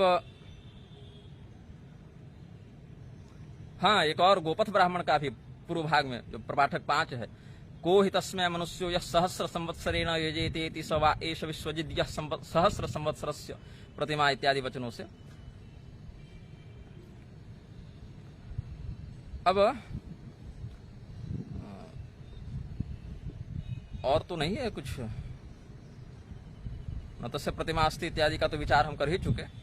हवा बहुत चल रही है आज, पता नहीं उसकी ध्वनि से ये वीडियो बाधित होगा। तो हाँ, पुरुषोत्तम संहिता इत्यादि में भी है प्रतिमा का वर्णन, वो अध्याय 5 में, उसको अभी जोड़कर बताते जाएंगे। अब देखिए, जयाख्य संहिता के पटल 13 में कहते हैं, श्लोक नंबर 166, व्याख्या संहिता पटल 13 श्लोक संख्या 166। सर्वाकार धरम चैव सर्वाकार विवर्जितम सर्वतः पाणिपादम च सर्वतोक्षि शिरोमुखम। वह परमात्मा कैसे हैं? हर आकार को धारण करते हैं और हर आकार से परे भी हैं। तो सर्वाकार विवर्जितम, आकार उनका कोई एक निश्चित नहीं है, इसीलिए उनको निराकार कहा गया है, क्योंकि कोई एक निश्चित आकार में उनकी स्थिति को बांधा नहीं जा सकता। और जितने भी आकार हैं सब उनके ही हैं। तो सर्वाकार धरम चैव सर्वाकार विवर्जितम सर्वतः पाणिपादम च, और जितने हाथ हैं पैर हैं सब भगवान के ही हैं, और परब्रह्म ही सर्वत्र अपने हाथ पैर से युक्त हैं। सर्वतोक्षि शिरोमुखम, परमात्मा के सर्वत्र नेत्र, सर्वत्र मुख, सर्वत्र माथा, सर्वत्र हाथ, सर्वत्र पैर होते हैं। अर्थात किसी भी स्थान पर कोई भी क्रिया हो रही हो, चाहे वो किसी भी अंग वाली क्रिया हो, परमात्मा वो कर सकते हैं, वहां पर उनकी उस अंग के रूप में उपस्थिति होती है। और होने के बाद भी सर्वाकार विवर्जितम, वो किसी आकार में बंधे हुए नहीं है। ये सब जो है ना, जो 5 संपादक वहां बैठे थे, पंचायत कर रहे थे, और ये पूरा सर्कस जो चला है वहां पर निराकार साकार वाला, उन लोगों को भी ये वक्तव्य देखना चाहिए अगर समय मिले और बुद्धि में धंसे तो। अब कुछ ऐसे प्रमाण हम देते हैं जहां पर निराकार शब्द का अर्थ ये नहीं कि वहां से सारा आकार निकल रहा है, अपितु यह अर्थ है निराकार का जिन स्थानों पर कि उनका कोई आकार नहीं। ऐसा हम कुछ प्रमाण आपको प्रस्तुत करते हैं। सबसे पहले वामन पुराण का प्रमाण देते हैं। 87तमोध्याय, कौन सा अध्याय है? 87 अध्याय, श्लोक संख्या 30। सर्वाकार निराकार वेदाकार नमोस्तुते। स्कंद पुराण के हमने वैष्णव खंड का नाम लिया था, पुरुषोत्तम जगन्नाथ महात्म्य। तो अध्याय 27 से बता रहे हैं, निष्प्रपंच निराकार निर्विकार निराश्रय स्थूल सूक्ष्माणु महिम स्थौल्य सूक्ष्म विवर्जित। भगवान की स्तुति में कहते हैं प्रपंच से आप रहित हैं, आकार से रहित हैं, विकार से रहित हैं, आश्रय से रहित हैं। अब आश्रय से रहित को अनाथ मत समझ लेना। निराश्रय मतलब आपको किसी आश्रय की आवश्यकता नहीं है, आप किसी आश्रय पर आश्रित नहीं है ना, ये सब। और स्थूल सूक्ष्माणु महिमन स्थौल्य सूक्ष्म विवर्जित, बड़े से बड़े वस्तु में आप हैं, छोटे से छोटे वस्तु में आपकी महिमा है, और स्वयं छोटे बड़े भेद से भी आप परे हैं। और वराह पुराण के अध्याय 20 में तो बड़ा सुंदर संस्तवन है भगवान का। नमस्ते निष्क्रिय निष्प्रपंच निराश्रय निरपेक्ष निरालंब निर्गुण निरालोक निराधार निर्जय निराकार ब्रह्मन महाब्रह्मन ब्राह्मण प्रिय पुरुष महापुरुषोत्तम देव महादेवोत्तम स्थाणु स्थित स्थापक भूत महाभूत भूताधिपते यक्ष महायक्ष यक्षाधिपते गुह्य महागुह्याधिपते सौम्य महासौम्य सौम्याधिपते पक्षी महापक्षिपते दैत्य महादैत्याधिपते रुद्र महारुद्राधिपते विष्णु महाविष्णुपते परमेश्वर नारायण प्रजापतये नमः। ये भगवान की बड़ी सुंदर स्तुति है। इसमें प्रारंभ के नाम पर आप ध्यान दें तो निष्क्रिय निष्प्रपंच निराश्रय निरपेक्ष निरालंब निर्गुण निरालोक निराधार निर्जय निराकार, ये सब भगवान की संस्तवन में ऋषियों ने कहा है। तो वहां निर्जय निराधार निरालोक निर्गुण निरालंब, उसी प्रकार से निरपेक्ष निराश्रय निष्प्रपंच निष्क्रिय निरामय इत्यादि शब्द होते हैं ना, तो निराकार भी उसी अर्थ में। अब पद्म पुराण के उत्तरखंड के अध्याय 184 से कहते हैं निरुपाधि विनिर्मुक्त निराकार निरामय निस्सीम निरहंकार निरावरण निर्गुण। भगवान किसी आवरण में बंधे नहीं, किसी गुण में बंधे नहीं, किसी सीमा में बंधे नहीं, कर्ताभिमान से भी परे हैं, निरहंकार कहा भगवान को। निरामय हैं, किसी प्रकार की आपत्ति उन पर नहीं, निराकार हैं, किसी आकार में बंधे नहीं, और निरुपाधि विनिर्मुक्त, किसी प्रकार की उपाधि से भी वो बंधे नहीं है, और साथ साथ स्वयं पूर्णतया हर प्रकार से मुक्त हैं। कथमपि किंचिदपि वह बंधे हुए नहीं। विष्णु स्मृति, बृहद विष्णु स्मृति, लघु वाली नहीं, विष्णु स्मृति भी कई प्रकार की है, तो बृहद विष्णु स्मृति जो 97 है उसके 97वें अध्याय से बता रहे हैं ध्यान कैसे किया जाता है। ध्यान व्यक्ति जो करता है ना, आजकल लोग एक आध दिन ध्यान में बैठेंगे 10-5 दिन और फिर कहेंगे कि हमारा तो ध्यान में मन ही नहीं लगता। कैसे? ध्यान निरतस्य च संवत्सरेण योगाविर्भावो भवति। जो व्यक्ति ध्यान का प्रयास करता है, उससे पहले यम नियम आसन प्राणायाम ये सब छोड़ दीजिए, सिर्फ ध्यान की बात करें तो जो व्यक्ति ध्यान में लगा है 1 वर्ष बीतने पर उसमें योग बल का आविर्भाव होता है। अथ निराकारे लक्ष्य बंधम कर तुम न शक्नोति। अब निराकार परमात्मा में अगर उसका मन न लगे, उसकी चित्त की एकाग्रता न बने, तब क्या करे? तदा पृथिव्यप्तेजो वायवाकाश मनो बुद्ध्यात्मा व्यक्त पुरुषाणाम पूर्वम पूर्वम ध्यात्वा तत्र लब्ध रक्षः तत्परित्यज्या परम अपरम ध्यायेत। ये नियम है उसका। पृथ्वी तत्व में, जल तत्व में, तेजस तत्व में, वायु तत्व में, आकाश तत्व में, मनस तत्व में, बुद्धि तत्व में, आत्म तत्व में और अव्यक्त पुरुष तत्व में, ऐसे क्रमशः जो है वह व्यक्ति ध्यान करता जाए। और जहां जैसे पृथ्वी तत्व में निष्ठा सिद्ध हो गई तो जल तत्व में करे, जल में हो गई तो अग्नि में करे, ऐसे करते करते पहले पंचभूतों को साधे, फिर मन बुद्धि को साधे, फिर आत्मा को साधे, आत्मा के सिद्ध होने पर परमात्मा को साधे, तब लग जाएगा। एवं पुरुष ध्यानम आरभेत। अब यहाँ पर अगर असमर्थ है पृथ्वी तत्व इत्यादि की साधना करने में, तब क्या करे? बोले अपने हृदय रूपी कमल में दीपक के समान प्रकाशित चेतन का ध्यान करे। तत्राप्य समर्थ स्वहृदय पद्मस्य अवांग मुखस्य मध्य दीपवत पुरुषम ध्यायेत। कमल ऊपर खिलता है ना, लेकिन ये कमल नीचे खिला है, इस कमल का मुख नीचे की ओर है। ऐसा कमल, उसमें एक दीपक जल रहा है और वो दीपक जो है वही तुम्हारा चेतन है, ऐसे ध्यान बुद्धि करे। यहां भी अगर असमर्थ हो जाए, भाई ये भी बड़ा कठिन लग रहा है, तब क्या कहते हैं? तत्राप्य समर्थो भगवंतम वासुदेवं किरीटिनम कुंडलिनम अंगदिनम श्रीवत्सांकम वनमाला विभूषितो रश्कम सौम्य रूपम चतुर्भुजम शंख चक्र गदा पद्मधरम चरण मध्यगत भुवम ध्यायेत। भगवान वासुदेव का जिन्होंने किरीट, कुंडल, अंगद, श्रीवत्स का चिन्ह, वनमाला इत्यादि धारण किया हुआ है, सौम्य रूप है, शंख चक्र गदा पद्मान्वित चतुर्भुज स्वरूपी हैं, उनका ध्यान करे। उनके चरण के मध्य यह पृथ्वी है, ऐसा ध्यान करे। यध्यायति तदाप्नोति ध्यान गुह्यम। इस प्रकार से अपनी क्षमता का विचार करके, अब निर्गुण के लिए सीधे अधिकृत है तो भैया वही कर लीजिए, नहीं है तो पंचभूतात्मक साधना करते हुए कीजिए। वहां भी न है तो केवल अपने हृदयस्थ जीव का ध्यान कीजिए, वहां भी नहीं है तो भगवान के सगुण विग्रह का ध्यान कीजिए। धीरे धीरे करके क्रमशः आप उस ध्यान गुह्य परमात्मा को प्राप्त कर लेंगे, है ना। ये सब पुरुषोत्तम संहिता के अध्याय 5 में कहते हैं। ये तो हमने विष्णु स्मृति से बताया।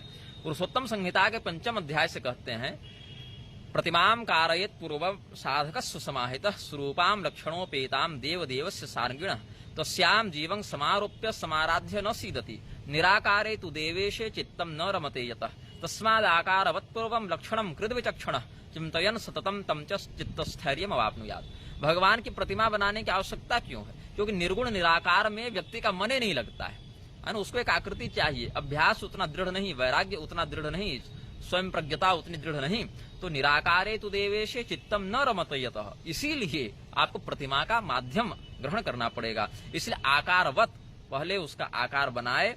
और कैसे? ऐसे मनमौजी नहीं बना दे कि गणेश भगवान को केक कटवाते दिखा देते हैं आजकल लोग, ऐसा नहीं। लक्षणम कृत विचक्षण, शास्त्रों में भगवान का जो लक्षण बताया गया है, स्वरूपाम लक्षणोपेताम, जिस भी अवतार का, जिस भी लीला का जो शास्त्रीय स्वरूप ध्यान वर्णित है, उसके आधार पर करना चाहिए। और फिर वहां पर सगुणाकृति का ध्यान करते हुए, साकार परमात्मा की प्रतिमा विग्रह का ध्यान करते हुए, श्रीमूर्ति का ध्यान करते हुए आप फिर निराकार की ओर मन लगाएंगे समयानुसार, उससे चित्त को स्थिरता मिलेगी। अब इसमें जो है विष्णु संहिता के, अब ये हम पुरुषोत्तम संहिता से बताए। अब हम आपको विष्णु संहिता के पटल संख्या 29 से बता रहे हैं। काले पूजां च कुर्वन्ति तेषु संप्रीयते हरि ध्यात्वार्क मंडले विष्णुं वेद मंत्रैरभिष्टुतं धार्यमाणे ततैवागनो जुहुयात् कार्य सिद्धये यत् तत्र यत् केवलम ध्यानम वेदांतोक्त मनाश्रयम। कि देखो, वेद मंत्रों से तो भगवान सूर्य में भी दिख रहे हैं क्या? भगवान सूर्य में भी वेद मंत्रों से नारायण का ध्यान किया जाता है। और अग्नि में अपने कार्य संसिद्धि के लिए अग्निहोत्रादि के माध्यम से भगवान का आयोजन किया जाता है। और फिर केवल वेदांत के आश्रय से, वेदांत का जो अनाश्रित सिद्धांत है, वो किसी पर आश्रित नहीं है, वो केवल परमात्मा तत्वनिष्ठ होकर, किसी सकाम बुद्धि पर निष्ठा रखकर नहीं, अपितु परमात्मा तत्व पर निष्ठा रखते हुए वेदांत बुद्धि से, जैसे मुक्तिकोपनिषद इत्यादि में वेदांता के रघु श्रेष्ठ हनुमान जी ने प्रश्न किया है, तो 108 उपनिषदों का प्राधान्य वर्णन करते हुए भगवान ने वहां वेदांत की बात बताई है। तो और तत्व सारायण के श्रीराम गीता में भी अद्वैत परक व्याख्यान किया है श्री रामचंद्र जी ने। तो वहां पर केवल परमात्मा का ध्यान होता है। लेकिन समस्या क्या है न तत्रेन्द्रिय दौर्बल्यात कर्मस्थस्याधिकारिता। आप कर्म में फंसे हैं, रोज कुछ न कुछ सही गलत कर रहे हैं, कर्मासक्त हैं आप, सकाम बुद्धि है आप में, फ्री फोकट में आपको पूजा करनी नहीं है, निष्काम बुद्धि लगेगी नहीं, तो क्या कीजिएगा? आपके इंद्रियों में इतना सामर्थ्य नहीं है कि कर्म के प्रति अपनी विरक्ति को दिखा सके। तब भगवान ने कहा, देखो, यथा गिरितटाग्रस्थ वनस्पति फलेक्षया उपाय वर्तते श्रांतस्तथासो यत्नमाचरे। पर्वत के किनारे किनारे जो जंगल इत्यादि हैं, वहां पर ग्रामीण जाते रहते हैं, क्यों? फल की आशा से। तो परमात्मा के पास भी लोग जाते हैं भैया हमारी नौकरी लग जाए, तो भैया हमारा बच्चा पास हो जाए, तो भैया हमारा विवाह हो जाए, तो हमारा बच्चा हो जाए, तो हमारा रोग नष्ट हो जाए, तो हमारा व्यापार चमक उठे। इसी चक्कर में लोग परमात्मा के पीछे जा रहे हैं आजकल। तो इसीलिए सर्वत्र क्रमवान यत्न कार्यो निश्चय केवला, केवल इच्छा के लिए नहीं, अपितु इच्छा से हम छूट नहीं पा रहे हैं, तो मजबूरी है इच्छा का प्रयोग करके भगवान की आराधना करना। इसीलिए वहां पर पहले तो सकाम बुद्धि से, और फिर जब सकाम बुद्धि के प्रति व्यक्ति का पेट कुछ भरने लगे तो निष्काम बुद्धि का आश्रय करे। तत् काय वांग मनोयोग है।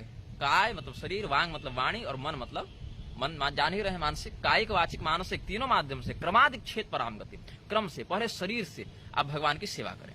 शरीर से होने लगे तब थोड़ा भजन कीर्तन, भगवान का नाम जप इत्यादि वाणी वाला प्रयोग करने लगे, पाठ पारायण करने लगे। फिर मानसिक भगवान का तत्वनिष्ठा से चिंतन करने लगे। तो शरीर, वाणी और मन, इस क्रम से आप करें। और निराकारे तुया भक्त्या पूजिष्ट्या ध्यानमेव रमणीयमिवा भाति तदनर्थस्य कारणम स्थूल भाव प्रसंगिनी जन्मनास्येन्द्रियाणि ही सूक्ष्मार्थम न प्रपद्यन्ते चिराच्च किमुताचिरात्। अब बहुत से लोग कहते हैं कि हमको तो भैया सगुण में मन ही नहीं लगता, निराकार में ही मन लगता है। अपरिपक्व लोग अगर ऐसा कहें तब तो बड़ी दिक्कत है। परिपक्व जन अगर ऐसा कहें तब तो बड़ी अच्छी बात है कि आप अब निराकार के योग्य हो गए हैं, आपका उधर लग जा रहा है भाव। लेकिन अगर ऐसा नहीं है, उस स्थिति में आपको दिक्कत हो जाएगी।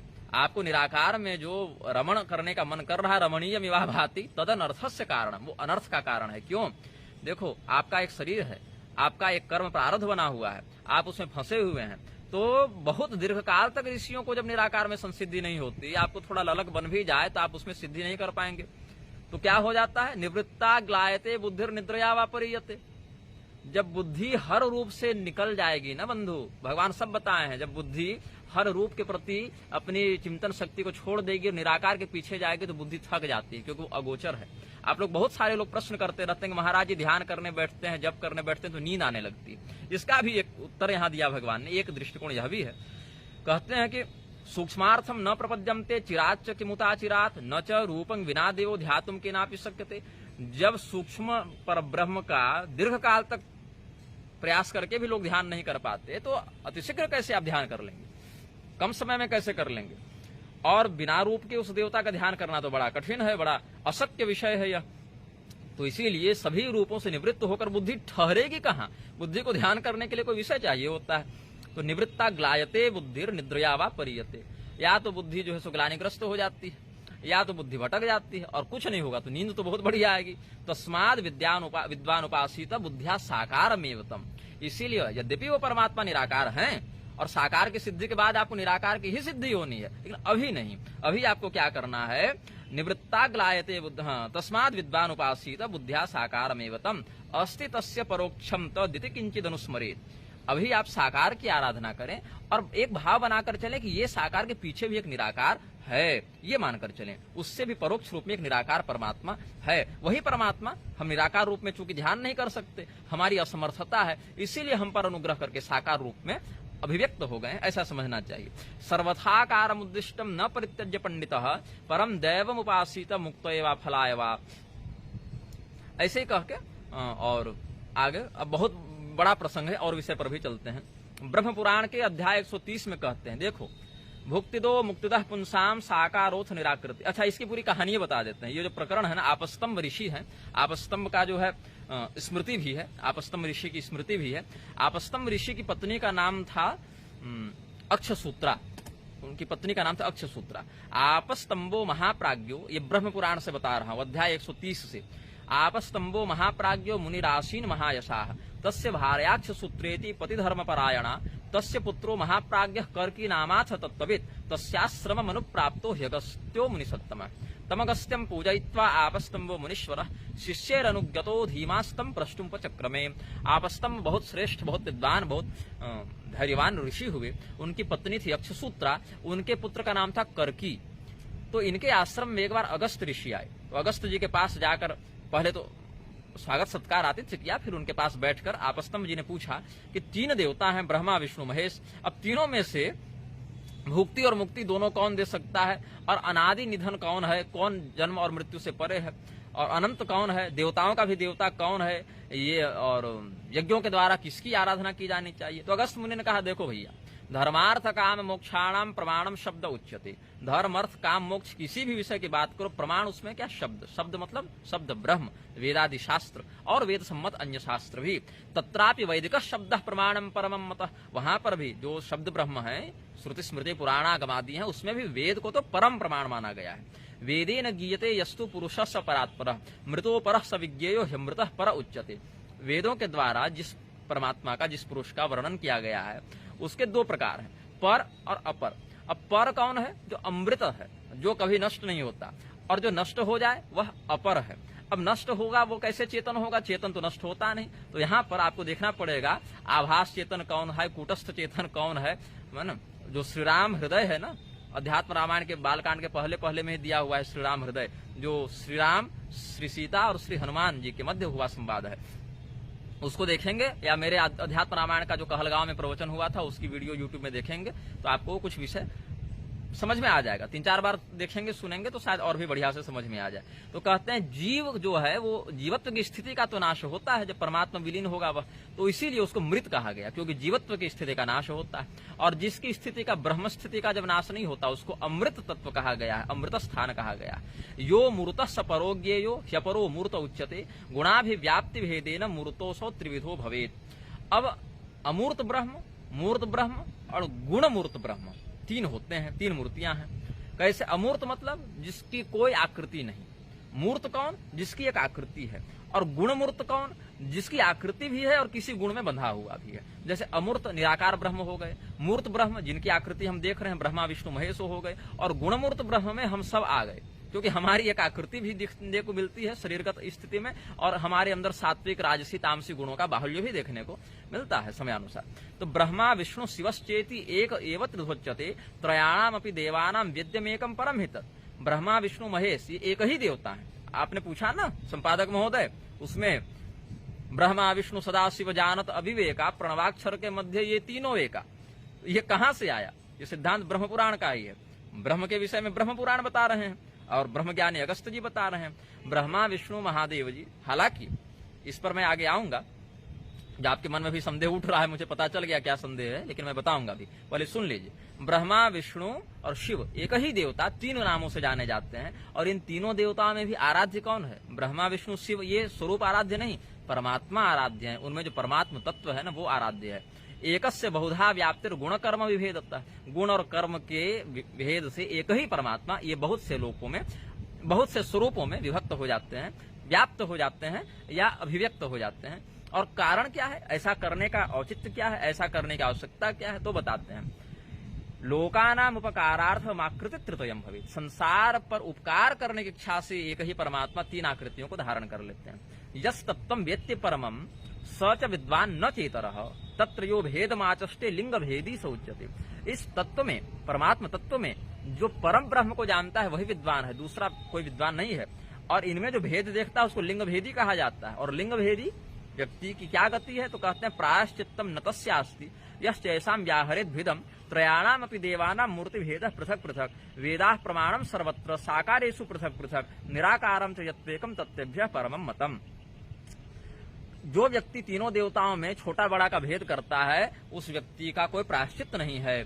और तीनों देवताओं में मूर्ति का ही केवल भेद है, स्वरूप का ही केवल भेद है, तत्व का नहीं। साकार ब्रह्म के निरूपण में कौन प्रमाण है? जो लोग नतस्य प्रतिमा अस्ति का ये वो तो सही है, उसके नाम पर अपनी बकवास चलाते रहते हैं। कहते हैं वेदाः प्रमाणं सर्वत्र साकारेषु पृथक पृथक, परमात्मा के इन्हीं अलग अलग साकार स्वरूपों में प्रमाण कौन है? वेद प्रमाण है। लेकिन वेद भी क्या मानते हैं? इन साकार के भी पीछे मूल स्रोत के रूप में तो निदान के रूप में, आदि कारण के रूप में निराकारम जो यत्वेकम तत्तेभ्यः परमं मतम, वही वेदों का परम मत है, निराकार पर ब्रह्म। और निराकार को साकार बनना क्यों पड़ता है? आपके हमारे चक्कर में, क्योंकि जानते हैं भगवान ही कर नहीं पाएगा लड़का अपना, उतना योग्य नहीं है। और आगे फिर बताते हैं भुक्तिदो मुक्तिदः पुंसाम साकारोथ निराकृति, दोनों स्वरूप संसार के भी सुख दे सकते हैं और परमात्मा का मोक्ष लाभ भी दे सकते हैं। ऐसा नहीं कि भगवान विष्णु साकार रूप में है, अभी तो हम उनकी पूजा करेंगे तो कैसे मोक्ष होगा, ऐसा नहीं। भुक्तिदो मुक्तिदः पुंसाम साकारोथ निराकृति सृष्टियाकार सतः शक्तः पालनाकार एव च। ऐसे श्रुति प्रमाण कुछ दे देते हैं आपको। नतस्य प्रतिमास्ति से याद आ गया, अध्यात्मोपनिषद का प्रमाण लीजिए। असत्कल्पो विकल्पोयम विश्वमित्येक वस्तुनि। असत्कल्प जो स्थायी नहीं, ऐसी कल्पना, ऐसी रचना जो स्थायी नहीं, परिवर्तनशील है, अनित्य है। असत कल्प मतलब संसार, और विकल्पोयम, और इस असत से विलक्षण कौन है, विशिष्ट कौन है, तो परमात्मा। तो दोनों यहाँ पर हैं। इस संसार में नश्वर तत्व के रूप में जड़ प्रकृति विकृति, और अनश्वर तत्व के रूप में अविनाशी कूटस्थ नित्य अचल ध्रुव तत्व के रूप में परमात्मा। तो इसमें कहते हैं असत कल्पो विकल्पोयम विश्वमित्येक वस्तुनि निर्विकारे निराकारे निर्विशेषे भिदाकुता। कुंडिकोपनिषद में देखिए, जब व्यक्ति परब्रह्म के साथ साक्षात्कार करता है और अद्वैत भावना का अनुसरण करता है, तो उसमें क्या भाव उठते हैं? निष्क्रियोस्म्य विकारोस्मि निष्कलोस्मि निराकृति निर्विकल्पोस्मि नित्योस्मि निरालंबोस्मि निर्द्वय। तो निर्द्वय किसको कहिएगा? निस्सरमते निस्सरमती क्या लगाइएगा अर्थ यहाँ पर? आप तो व्याकरण पढ़े हैं, बहुत पढ़े लिखे हैं, आप हम तो उतना नहीं है। जहां से कलाएं निकले, जहां से विकल्प निकले, जहां से निस्सरमते आकृते है यस्मात् स निराकृति, ये अर्थ लगाइएगा। तो निस्सरमते क्रिया यस्मात् स निष्क्रिय, निष्क्रिय तो उसको कहते हैं जिसमें क्रिया का अभाव हो जाए। आप तो वहां से क्रिया का निस्सरण करवा दीजिएगा। निस्सरमते विकाराश्च यस्मात् स निर्विकार, ऐसे कर दीजिएगा। तो निर्विकार व्यक्ति में तो सब विकारों का स्थान हो जाएगा फिर। तो ये तो हमको सही बात नहीं लग रही है। अब हाँ, लक्ष्मी तंत्र में, और ये केवल इसके लिए नहीं, केवल भगवान नारायण या भगवान महादेव के उपासकों के लिए नहीं, भगवती के उपासकों के लिए भी कहते हैं। ब्रह्मवैवर्त पुराण में कहते हैं, परमात्मा स्वरूपे च नित्य रूपे सनातनी साकारे च निराकारे सर्वरूपे नमोस्तुते। दोनों में अगर निराकार का अर्थ केवल यह लगा लें कि यहाँ से निर्गच्छन्ति निस्सरन्ति इत्यादि अर्थ लगा ले, है ना, शब्द कल्पद्रुमादि के आधार पर भी अगर कह दें, या आपके आधार पर भी कह दें कि यहाँ से सभी आकृतियां सभी आकार निकले, वह निराकृति है, वह निराकार है, तो फिर साकार करने का फिर अलग से कोई औचित्य नहीं है ना। परमात्म स्वरूपे च नित्य रूपे सनातनी साकारे च निराकारे सर्वरूपे नमोस्तुते, ब्रह्मवैवर्त पुराण का मत है। लक्ष्मी तंत्र के अध्याय 44 में भगवती कहती हैं, एकानेक स्वभावासा साकारा च निराकृति ही अनंत वक्त्रा अनंत पदा तथा अनंत करापरा। अध्यात्म रामायण में जो भगवान श्री रामचंद्र जी ने लक्ष्मण जी को श्रीराम गीता का ज्ञान दिया है, वहां श्री रामचंद्र जी को क्या कहा? लक्ष्मण जी ने निराकृति कहा। त्वं शुद्ध बोधोसि सर्वदेहिनाम आत्मास्य धीशोसि निराकृति स्वयं प्रतीयसे ज्ञान दृशाम महामते पादाब्ज भृंगा हित संग संगिना। भगवान को क्या कहा? आत्मास्य धीशोसि निराकृति स्वयं, त्वं सर्वदेहिनाम आत्मा, और आत्मा के अधीश्वर भी, अस्य अधीशोसी, और निराकृति स्वयं, आप निराकृति भी हैं, आकार रहित भी हैं। तो यहाँ पर जो कह रहा था वो संपादक कि रामचंद्र जी तो साकार हैं, साकार तो है ही, वो हम कह रहे हैं साकार नहीं है, लेकिन निराकार भी हैं। श्री रामचंद्र जी को लक्ष्मण जी ने निराकृति बताया। और अब देखिए, ये साकार और निराकार का ज्ञान किसको होता है? जिसके पास ज्ञान की दृष्टि है।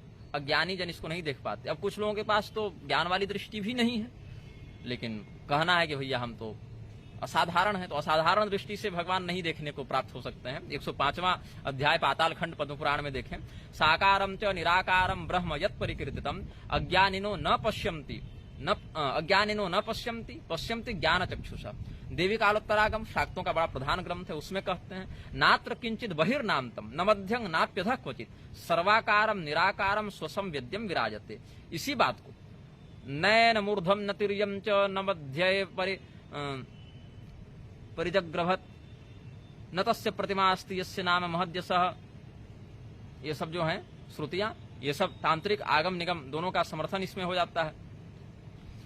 और भगवान शंकराचार्य जी का देखिए, वेदांत डिंडिम साकारम च निराकारम निर्गुणम च गुणात्मकम तत्वम तत्परमम ब्रह्म इति वेदांत डिंडिम। तो परब्रह्म तो साकार और निराकार दोनों बताया गया। पद्म पुराण के पाताल खंड और भूमि खंड दोनों के अध्याय, पाताल खंड का 84 और भूमि खंड का 86 देख लीजिए। मूर्ताकारम तो साकारम निराकारम निरामयम। और जो कृष्ण परक उपासना करते हैं ऐसे लोगों के लिए भी ब्रह्मवैवर्त पुराण के प्रकृति खंड के दूसरे अध्याय में ही सच स्वेच्छामय कृष्ण साकारश्च निराकृति तेजो रूपम निराकारम, यहाँ तो दोनों आ गया, निराकृति और निराकार। ध्यायन्ते योगिनः सदा वदन्ति ते परम ब्रह्म परमात्मानम ईश्वरम।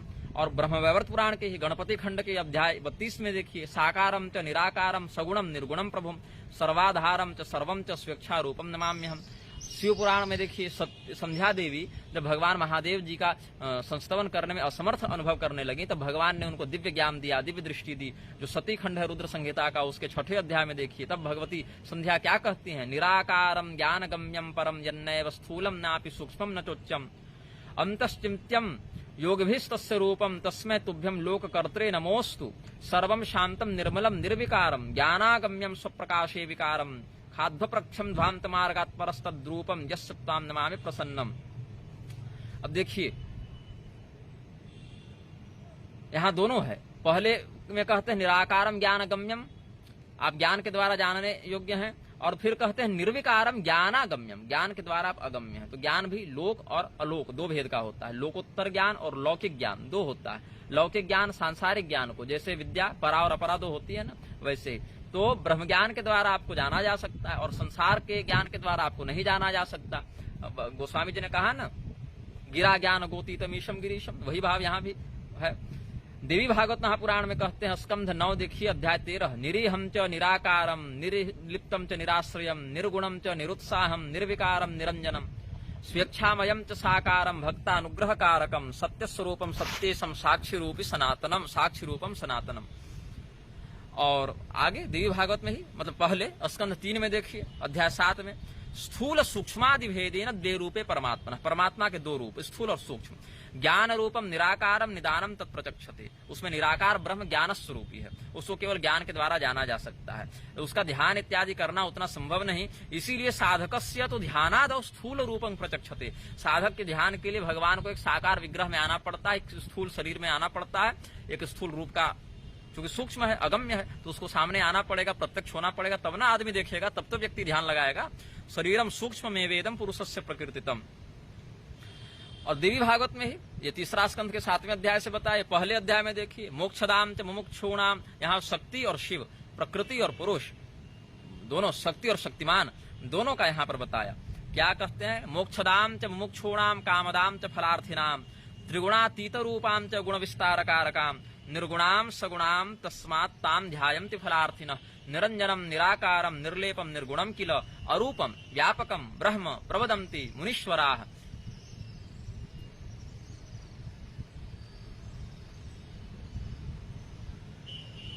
उसमें है ना कैसे, तो जय सगुण निर्गुण रूप रूप अनूप भूप शिरोमणे, भगवान की स्तुति में वेद ने कहा है, वेद भगवान ने अरूपम व्यापकम ब्रह्म प्रवदन्ति मुनीश्वराः वेदोपनिषदि प्रोक्तस्तेजोमय इति क्वचित्। योग वासिष्ठ के निर्वाण प्रकरण के सर्ग 195 में देखें, अनिंगन मनाभास मनाद्यम तमचेतितम अजन्म मरणं शांत मनादि निधनम महत अनुपाधि निराकारम स्वपदम बुद्धवानहम। ये जब परमात्मा तत्व का चिंतन करता है तब यही विचार उत्पन्न होता है। निराकारात् समुत्पन्नम, यह भी शास्त्र वाक्य है, निराकारात् समुत्पन्नं साकारम सकलम जगत तत्साकारम निराज्ञाने निराकारे ज्ञाने भवति तन्मयम। निराकार परमात्मा से साकार जगत भी उत्पन्न होता है, सकल निष्कल ब्रह्म से सकल की उत्पत्ति होती है। और ये साकार जो है वो जब निराकार का बोध प्राप्त कर लेता है, इस साकार संसार में फंसा हुआ जीव जब निराकार का ज्ञान प्राप्त कर लेता है तो भवति तन्मयम, उसी के समान हो जाता है, उसी में जैसे नदी समुद्र में विलीन होकर अभिन्न हो जाती है वैसे ही। अब देखिए भगवान पाणिनि ने, उसमें त्रिमुनि की हमने चर्चा की, भी थोड़ा विचार मन में आ गया। भगवान पाणिनि ने माहेश्वर सूत्र प्राप्त किया, सब जानते हैं कैसे प्राप्त किया। जब अपनी लौकिक प्रज्ञा का प्रयोग करके वे व्याकरण शास्त्र का अध्ययन करने में समर्थ न हो सके तब भगवान शिव की शरण ग्रहण की, ज्ञान महेश्वरा दीक्षित, ज्ञान प्राप्ति के लिए भगवान शिव के शरण में गए। और क्या गजब तपस्या की, 28 दिन में भगवान शिव को प्रकट कर लिया, अपनी तपस्या से संतुष्ट कर लिया। भगवान शिव ने माहेश्वर सूत्र का उनको, है ना, नाद ढक्का नव पंचवारम, तो भगवान नटराज ने 14, भगवान महादेव ने 14 सूत्रों के माध्यम से उनको व्याकरण का सार बता दिया। अब ये 14 सूत्र क्या भगवान पाणिनि ने कुछ अलब्ध प्राप्त किए जो पहले नहीं था संसार में? ऐसा नहीं है। ये 14 सूत्र भगवान कुमार कार्तिकेय पहले बता चुके थे। कहाँ? अग्नि पुराण में। अग्नि पुराण में कुमार कार्तिकेय के मत का विस्तार करते हुए भगवान वेदव्यास जी ने ये सूत्र अयुण ऋलऋक सब बता चुके थे। 14 माहेश्वर सूत्र अग्नि पुराण में पहले से वर्णित थे, लेकिन भगवान पाणिनि उस अग्नि पुराण के ज्ञान को भी नहीं समझ पाए, तो एक देवता के अनुग्रह से उनको ये ज्ञान लब्ध हुआ। तो ऐसा नहीं सोचना चाहिए कि हमें अगर कोई ज्ञान अभी मिला है या हम उसके देवता के अनुग्रह से हम उसको प्राप्त किए हैं तो हम कोई बहुत अहंकार को पाल लें, ऐसा नहीं। अपितु वह पहले से भी संसार में है। ज्ञान तो अनंत है, अनादि है, अविनाशी है ज्ञान। इसीलिए हाँ, उसकी परंपरा, उसके धारक लुप्त होते रहते हैं, लेकिन ज्ञान तत्व लुप्त नहीं होता, ज्ञान तत्व नष्ट नहीं होता। वो सूर्यास्त हो गया तो सूर्य नष्ट थोड़ी हो जाएगा, सूर्य तो हमारे लिए अगोचर हो गया ना, अपने स्थिति में तो सूर्य की स्थिति बनी ही रहेगी। तो अग्नि पुराण में भी माहेश्वर सूत्र है, लेकिन संयोगवशात या दुर्भाग्यवशात भगवान पाणिनि उसको प्राप्त न कर सके। लेकिन भगवान पाणिनि का अवतारी देखिए, अपना पूर्वाचार्य संस्मरण उन्होंने किया, अपने पूर्वाचार्यों का उन्होंने यशोगान किया, उनकी कृतज्ञता, उनके समक्ष अपनी कृतज्ञता व्यक्त की है। ये नहीं कहा कि अरे किसी ने कुछ नहीं लिखा व्याकरण, अरे हम प्रौढ़ व्याकरण लिखेंगे, ऐसा नहीं कहा उन्होंने ना। लेकिन वही भगवान पाणिनि के व्याकरण का नित्य बौद्धिक बलात्कार करने वाले रामभद्राचार्य पूर्वाचार्यों की निंदा भी करते रहते हैं, उनको मूर्ख सिद्ध करते रहते हैं, और अपने आप को तो बस अब ये किसी दिन उठ के कह दे कि कैसे है वो, वासुदेव तीर्णोह मेकमेव न चापर भूतानाम अनुकंपार्थम त्वं तु मिथ्याभिधाम त्यज। एक दिन कह दे उठ के हम ही भगवान हैं, ये सब मंदिर से देवताओं की प्रतिमा हटाओ, हमारी पूजा करना शुरू करो, है ना, ये सब। और भगवान पाणिनि की उदारता देखिए, पूर्वाचार्यों का संस्मरण किया, भगवान रामानुजाचार्य जी की, भगवान रामानंदाचार्य जी की, भगवान शंकराचार्य जी की, और भी अन्य आचार्यों की आप देखिए, है ना। और सबों ने पूर्वाचार्यों का संस्मरण किया। हाँ, कहीं कहीं दर्शन भेद से, संप्रदाय भेद से मतभेद हो सकता है, जैसे ब्रह्मा विष्णु महेश्वर तीनों को एक देवता बताया, लेकिन संप्रदाय भेद से कहा भगवान शिव परक संप्रदाय में शिव जी का परत्व है, भगवान शिव की श्रेष्ठता है, अन्य की अवरता है। भगवान नारायण परक संप्रदाय में उनकी श्रेष्ठता है, शेष देवता उनके अंश हैं। भगवान ब्रह्मदेव परक आराधना करने वाले उन्हीं को सब कुछ मानते हैं। तो ऐसा जो है संप्रदाय भेद से स्वीकार्य होता है। लेकिन यहाँ निंदा का भाव अगर कोई भी शैव या वैष्णव एक दूसरे के प्रति करेगा तो इसमें भी बहुत गड़बड़ है, एकदम दोनों अपने अपने देवता के कोप के भाजन बनते हैं, यह भी समझना चाहिए। अब हम ऐसे नतस्य प्रतिमा अस्ति का शिव पुराण में जो वायवी संहिता है, वहां वायुदेव ने वर्णन किया है अध्याय 6 में, नयन मूर्धम न तिर्यच्च न मध्यम पर यजिग्रहत न तस्य प्रतिमा चास्ति यस्य नाम महज्जसः अजात मिममेव एके बुद्धा जन्मनि भीरवः इत्यादि से, वहां भी आप उसको देख सकते हैं। अब यहाँ पर हम एक विषय पर और आएंगे और फिर इस वक्तव्य को पूर्ण करेंगे, क्योंकि वीडियो बहुत बंद कीजिए उसको। हाँ, आता हूं 10 मिनट और, थोड़ी सी सेवा बची हुई है गुरुदेव की। अब हनुमान जी ने भी गुरु बनाया था ना, गुरु दक्षिणा दी थी पटक के। अब हम आते हैं संपादक की ओर, जो उस टीवी 9 भारतवर्ष में बैठे थे, शायद वही चैनल था, अब हम टीवी तो देखते नहीं। अब वो 5 संपादक जो बैठे हुए थे, पंच परमेश्वर, उन 5 का जो भी है ओंकार, श्री राम तत्व, है ना, और साकार निराकार। निराकार पर तो मैं बोल ही चुका हूं। अब भगवान, अब निराकार परब्रह्म, साकार निराकार दोनों हैं। अब हम ये सिद्ध करते हैं कि भगवान श्री रामचंद्र जी केवल दशरथ के पुत्र नहीं हैं, कौशल्या नंदन नहीं हैं, उनका लौकिक जो स्वरूप है उससे अतिरिक्त एक परमात्मा स्वरूप भी है। उस पर हम कुछ आते हैं, आपको हम सबसे पहले त्रिपाद्योति महानारायणोपनिषद से बताते हैं। कथम ब्रह्म, जब प्रजापति ने प्रश्न किया भगवान नारायण से, महाविष्णु से, कथम ब्रह्म, तो भगवान बताते हैं कालत्रयाबाधितम ब्रह्म, जो तीनों कालों से अबाधित रहे वह ब्रह्म है। सर्वकालाबाधितम ब्रह्म, अब तीनों कालों से परे भी अगर कोई होगा काल, उससे भी भगवान बाधित, परब्रह्म बाधित नहीं होते। सगुण निर्गुण स्वरूपम ब्रह्म, वह परमात्मा, वह ब्रह्म सगुण भी है, निर्गुण भी है। आदि मध्यांत शून्यम ब्रह्म, आदि मध्य और अंत से रहित है वह ब्रह्म। सर्वं खल्विदम ब्रह्म, जो कुछ भी दिख रहा है इस संसार में सब कुछ पर ब्रह्म। अब कहीं कार्य ब्रह्म के रूप में, कहीं कारण ब्रह्म के रूप में, कहीं भोक्त ब्रह्म के रूप में, कहीं भोक्ता ब्रह्म के रूप में, कहीं प्रेरक ब्रह्म के रूप में, है सब वही। अब हमारे संप्रदाय में, निग्रह संप्रदाय में परमाक्षर सूत्र है, उसमें तो 55 दृष्टिकोण बताए ब्रह्म के, और इतना ही, ऐसा भी नहीं है, इतना हमारे संप्रदाय की दृष्टि से मान्य है। मायातीतम ब्रह्म, माया से जो अतीत है, माया के द्वारा जिस पर प्रभाव नहीं पड़ सकता है, उसे भी ब्रह्म कहते हैं, वह ब्रह्म का लक्षण बताया। और हनुमान जी बताते हैं। अब राम तत्व का सबसे अधिक मर्म कौन जानेंगे, जिनके हृदय में राम बैसे हैं। सिया राम जानकी बैठे हैं मेरे सीने में, तो श्री हनुमान जी के पास गए हैं पूछने के लिए। कौन गए हैं? कोई लोकल आदमी नहीं गया है पूछने के लिए। ये जितने जगत गुरु बने घूम रहे हैं ना, जो बड़े बड़े टीवी चैनल पर ज्ञान की, मतलब क्या कहें, ऐसा एकदम तमाशा बनाए हुए हैं, तो ये सब जगत गुरु फर्जी हो चाहे असली हो, लेकिन अपने अपने संप्रदाय प्रवर्तकाचार्यों के ऊपर जाएंगे तो वेदव्यास जी पर जाकर सबकी परंपरा का समावेश होता है। और वेदव्यास जी को जब संदेह हुआ, जब असंतोष हुआ, तो वेदव्यास जी किसके पास गए थे? देवर्षि नारद। अब गए नहीं थे, देवर्षि नारद स्वयं आ गए थे भागवत महापुराण के अनुसार, अथवा आनंद रामायण के अनुसार देखें, देवर्षि नारद से चतुश्लोकी भागवत प्राप्त किया है इन्होंने, वेदव्यासी ने। और अगर आनंद रामायण की परंपरा देखें तो महर्षि वाल्मीकि से प्राप्त किया है वेदव्यासी ने, चूंकि वाल्मीकि जी भूतपूर्व वेदव्यास रह चुके थे अपने चतुर्युगी में, तो सीनियर वाले से जरा अनुभव ले लेते हैं कि भाई आपने क्या कैसे काव्य रचना की थी आदि कवि वाल्मीकि जी ने, तो थोड़ा अनुभव मिल जाए और थोड़ी उनसे चतुश्लोकी भागवत की प्रेरणा मिल जाए। तो इसलिए और देवर्षि नारद से ही वाल्मीकि जी ने, नारदम परिपप्रच्छ वाल्मीकि मुनि पुंगवम। तो अब नारद जी को संदेह हो तो वो कहां जाए भाई? वाल्मीकि और वेदव्यास जैसे महर्षियों की शंका का समाधान तो देवर्षि नारद ने कर दिया। अब देवर्षि नारद को संदेह हो तो कहां जाए? देवर्षि नारद की चिंता का शमन कौन करे? तो भक्ति ज्ञान वैराग्य के प्रकरण में आप देखेंगे कि सनत कुमार ने देवर्षि नारद की शंका का समाधान किया, कष्ट को दूर किया। और सनत कुमार को जिज्ञासा हो तो कहां जाते हैं? तो हनुमंतं पप्रच्छु। तब राम रहस्योपनिषद में कहते हैं कि हनुमान जी से उन्होंने पूछा, और हनुमान जी ने क्या उत्तर दिया? जितने भी तत्व हैं संसार में, क्योंकि हनुमान जी की आराधना श्रीराम परक रही है, इसीलिए उन्होंने परमात्म तत्व का श्रीराम परक व्याख्यान किया है। एतेषु चैव सर्वेषु तत्वं च ब्रह्म तारकम राम एव परम तत्वं श्रीरामो ब्रह्म तारकम। श्रीराम तारक ब्रह्म है, अन्य जितने तत्व हैं वो तो मारक भी हो सकते हैं, फंसाने वाले हो सकते हैं, लेकिन भगवान तारने वाले हैं, वो तारक ब्रह्म है।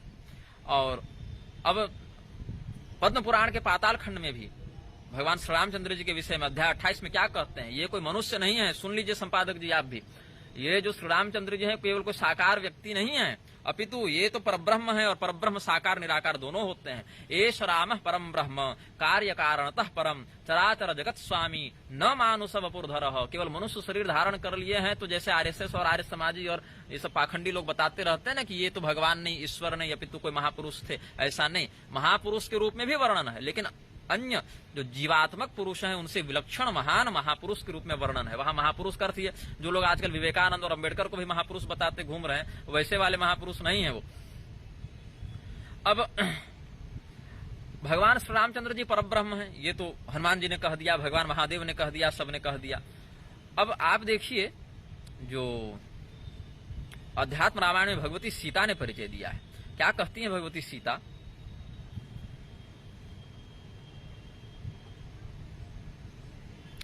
रामं विद्धि परम ब्रह्म, हनुमान जी को बता रही हैं। हनुमान जी कैसे जाने ये परब्रह्म का ज्ञान जो हनुमान जी ने सनत कुमार जी को बताया? हनुमान जी को संदेह हुआ, वो कहां से पूछे?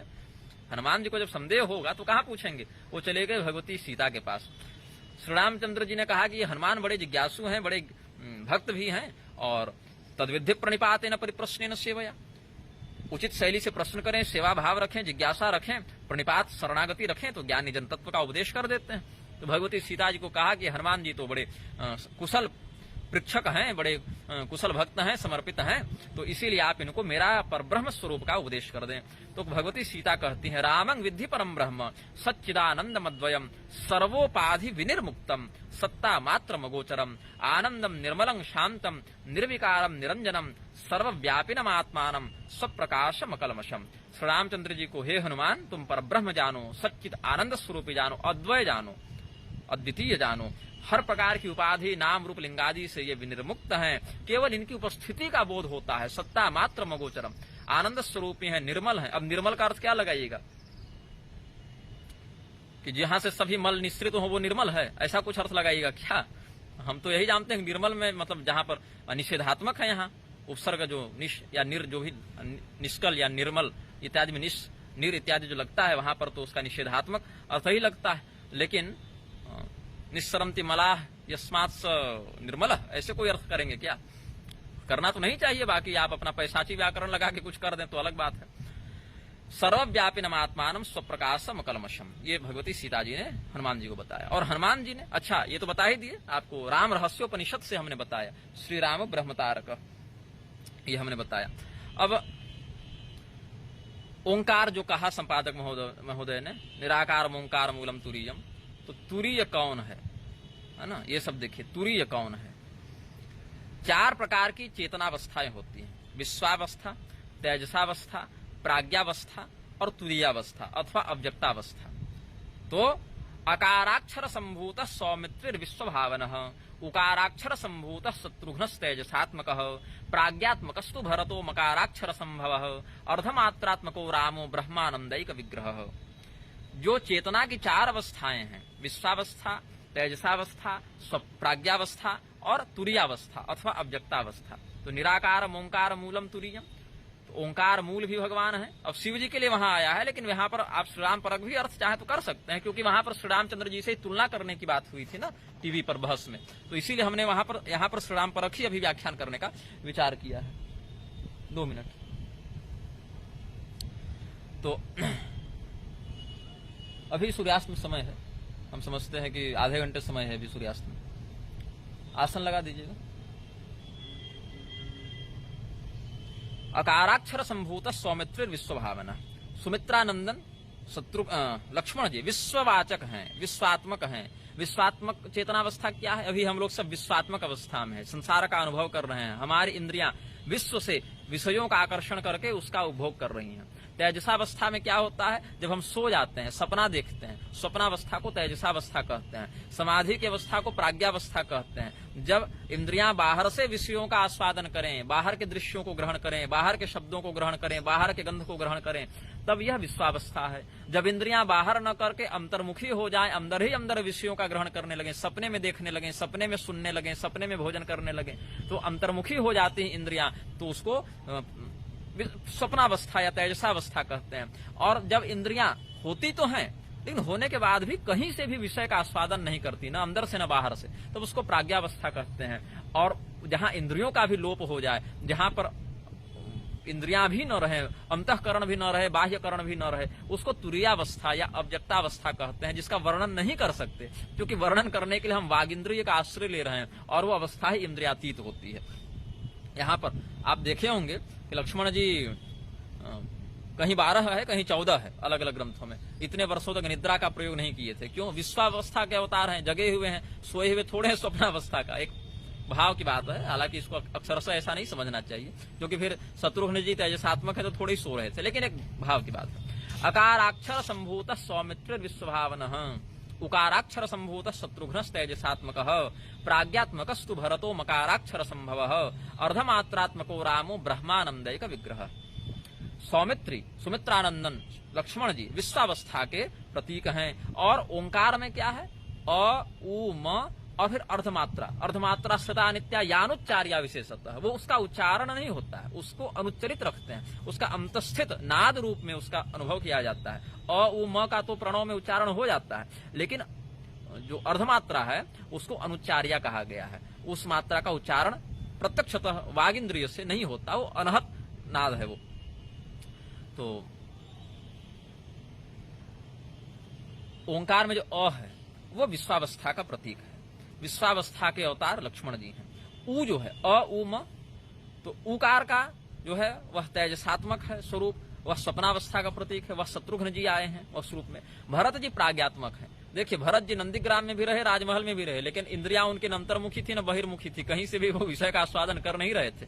तो मकार अ उ के बाद म है, तो मकार में जो म है वह प्राज्ञात्मक है, ओंकार में जो म है वह प्राज्ञात्मक है, और उसका स्वरूप धारण करके कौन आए? उसके माध्यम से भरत जी आए। और अर्धमात्रात्मक हो राम, और जो अनुच्चार या मात्रा है जिसका उच्चारण नहीं होता लेकिन वो मूल में स्थित है, वहां पर ओंकार मूल है वह, तो अर्धमात्रात्मक जो है स्वरूप वो श्री रामचंद्र जी हैं, जो ब्रह्मानंदैक विग्रह हैं। अब श्री राम सानिध्य वसात जगदानंद कारिणी, उत्पत्ति स्थिति संहार कारिणी सर्वदेहिना, सा सीता भवति ज्ञेया मूल प्रकृति संगीता, प्रणवत्वात् प्रकृति रीति वदन्ति ब्रह्मवादिनः, प्रणवत्तात् प्रकृति रीति वदन्ति ब्रह्मवादिनः। ये हम आपको राम तापनीय उपनिषद से बता रहे हैं, वेद प्रमाण दे रहे हैं, श्रुति प्रमाण दे रहे हैं। राम तापनीय उपनिषद का प्रयोग करके महाविष्णु बताने के लिए तो राम भद्राचार्य आ जाते हैं, यहाँ पर क्यों नहीं कहे?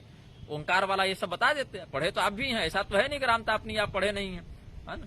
और नहीं पढ़े हैं तब तो बड़ी विडंबना की बात है, और पढ़े हैं और नहीं बोलते हैं तब भी बड़ी विडंबना की बात है। तो श्री रामचंद्र जी के सानिध्य वसात ही, केवल उपस्थिति मात्र से, जैसे आप धूप में बैठे हैं, अब सूर्य अपनी इच्छा से आपके शरीर में पसीना उत्पन्न करता नहीं, लेकिन सूर्य के ताप की उपस्थिति मात्र से आपके शरीर में पसीना उत्पन्न होने लगता है। ऐसे ही भगवान श्री रामचंद्र जी, अर्धमात्रात्मक परब्रह्म भगवान श्री रामचंद्र जी की उपस्थिति सानिध्य वसात ही भगवती सीता जी उत्पत्ति स्थिति और संहार सभी प्राणियों का कर देती हैं। उन्हीं को मूल प्रकृति कहा जाता है, और प्रणव से इनका संबंध जुड़ा है, इसीलिए इनको प्रकृति भी ब्रह्मवादी जन कहते हैं। और आप जो संपादक महोदय सुन लीजिए, आपने ओंकार को और आपने श्री रामचंद्र जी को अलग अलग माना, ओंकार को निराकार माना और श्री रामचंद्र जी को साकार माना। स्वामी रामभद्राचार्य ने कहा कि दोनों एक ही हैं। इस अंश में हम श्री रामभद्राचार्य का समर्थन करते हैं। क्यों? क्योंकि राम तापनी उपनिषद में ही कहते हैं नमो वेदादि रूपाय। वेद का आदि कौन है? प्रणव। आप वर्णाभिधान पढ़ें संपादक महोदय, पढ़ेंगे तो नहीं, आवश्यकता भी नहीं है, क्योंकि शास्त्र के लिए कौन व्यक्ति अधिकारी है अनधिकारी है। आप कामधेनु तंत्र देखें, वर्णाभिधान देखें और भी शब्द कल्पद्रुमादि भी देख सकते हैं। प्रणव को, ओंकार को वेदादि कहा गया है, वेदों का आदि कहा गया है। तो नमो वेदादि रूपाय। श्री रामचंद्र जी कौन है? वेदादि स्वरूप हैं, मतलब ओंकार स्वरूपी हैं, प्रणव स्वरूपी हैं, ओंकार ही श्री रामचंद्र जी हैं। और आगे तो और स्पष्ट कर दिया, नमो वेदादि रूपाय ओंकाराय नमो नमः रमाधराय रामाय श्री रामायात्म मूर्तये। और वही श्री रामचंद्र जी आपकी आत्मा भी है, आत्ममूर्ति हैं। और आगे क्या कहा? ओम तत् सद्यत परम ब्रह्म रामचंद्रश्चिदात्मक सोहमोम तद्राम भद्र परम ज्योतिरसो हमोम। हाँ, ओंकार से लेके ओंकार पर्यंत अनुष्टुप छंदो निबद्ध ये भाव है। व्यक्ति को क्या चिंतन करना चाहिए? श्री रामचंद्र जी के साधना में ओंकार का चिंतन करे, तत्स्वरूपी सत्स्वरूपी परमात्मा का ओम तत्सत करके परम ब्रह्म परमात्मा कौन? रामचंद्र जी, चिदात्मक जो रामचंद्र जी हैं, जड़ नहीं, चेतन स्वरूपी जो रामचंद्र जी हैं, उनका ध्यान करे। और वही श्री रामचंद्र जी हमारे अंदर हैं, हम और श्री राम तत्व एक ही हैं, ऐसा जीवात ब्रह्मात्मैक्य बोध का चिंतन करे। और सोहमोन्तद राम भद्र परम ज्योतिरसोहमोम ऐसा चिंतन करे। इत्यात्मानमादाय मनसा ब्रह्मणय की कुरियात। मन से ऐसा चिंतन करके परब्रह्म में स्वयं को लीन कर दे। और ओमित्येतदक्षरमिदं सर्वं तस्य उपव्याख्यानं भूतं भव्यं भविष्यदिति सर्वमोंकार एव यच्चान्यत्रिकालातीतं तदपि ओंकार एव। जो भूत है, वर्तमान है, भविष्य है, वह सब कुछ ओंकार है। जो इसके अतिरिक्त भी है, जो तीनों कालों से अबाधित भी है, वह भी ओंकार है। तो तीनों कालों से अबाधित कौन है? तीनों कालों से परे कौन है? तो हमने बताया था आपको त्रिपाद विभूति महानारायण उपनिषद के वचन से कालत्रयाबाधितम ब्रह्म, जो तीनों कालों से बाधित नहीं होते, अबाधित रहते हैं, वह पर ब्रह्म है। फिर राम रहस्योपनिषद से बताया वो पर ब्रह्म कौन है? तो श्री राम एव परम तत्वम श्री राम ब्रह्म तारकम, और राम एव परम ब्रह्म अध्यात्म रामायण और राम रहस्योपनिषद से बताया। और फिर यह भी बताया कि वह ओंकार, वह परब्रह्म श्री रामचंद्र जी हैं। नमो वेदादि रूपाय ओंकाराय नमो नमः। तो इस प्रकार से श्री रामचंद्र जी ही परब्रह्म, श्री रामचंद्र जी ओंकार स्वरूपी, श्री रामचंद्र जी निराकार, साकार, निर्गुण, सगुण सब कुछ सिद्ध हो जाते हैं। दशरथ के पुत्र से लेकर परमात्मा तक भगवान श्री रामचंद्र जी सिद्ध हो जाते हैं। इस विषय में लोगों ने बहुत अनुरोध किया था, इसीलिए हमने इतना बोल दिया। श्री रामभद्राचार्य जी सोच रहे होंगे हमारा नाम उन्होंने धूमकेतु रखा था कि ठीक है, घूमते फिरते धूमकेतु कहीं दूसरे धर्म गुरुओं के ऊपर गिर रहा है। लेकिन अब आप हमारे इतने प्रिय व्यक्ति हैं रामभद्राचार्य जी की, क्या कहें, हम आपके बिना रह नहीं पाते हैं, बोले बिना। और आप कोई अवसर छोड़ते नहीं हैं अपनी विद्वानों की सभा में स्वयं का उपहास करवाने का। अगर कोई धैर्य रखता है तो रामभद्राचार्य हैं, है ना। जानते हुए भी कि लोग हमारा उपहास करेंगे, ऐसी ऐसी मूर्खतापूर्ण बातें कहते हैं और अपने संप्रदाय के विषय में भी इतना कुछ वदतो व्याघात करते रहते हैं, जो हम इस वीडियो के पहले भी आपको बता चुके हैं। तो रामभद्राचार्य में इतना धैर्य हो सकता है, इतनी अहमन्यता हो सकती है, दूसरा व्यक्ति ही नहीं हो सकता ऐसा।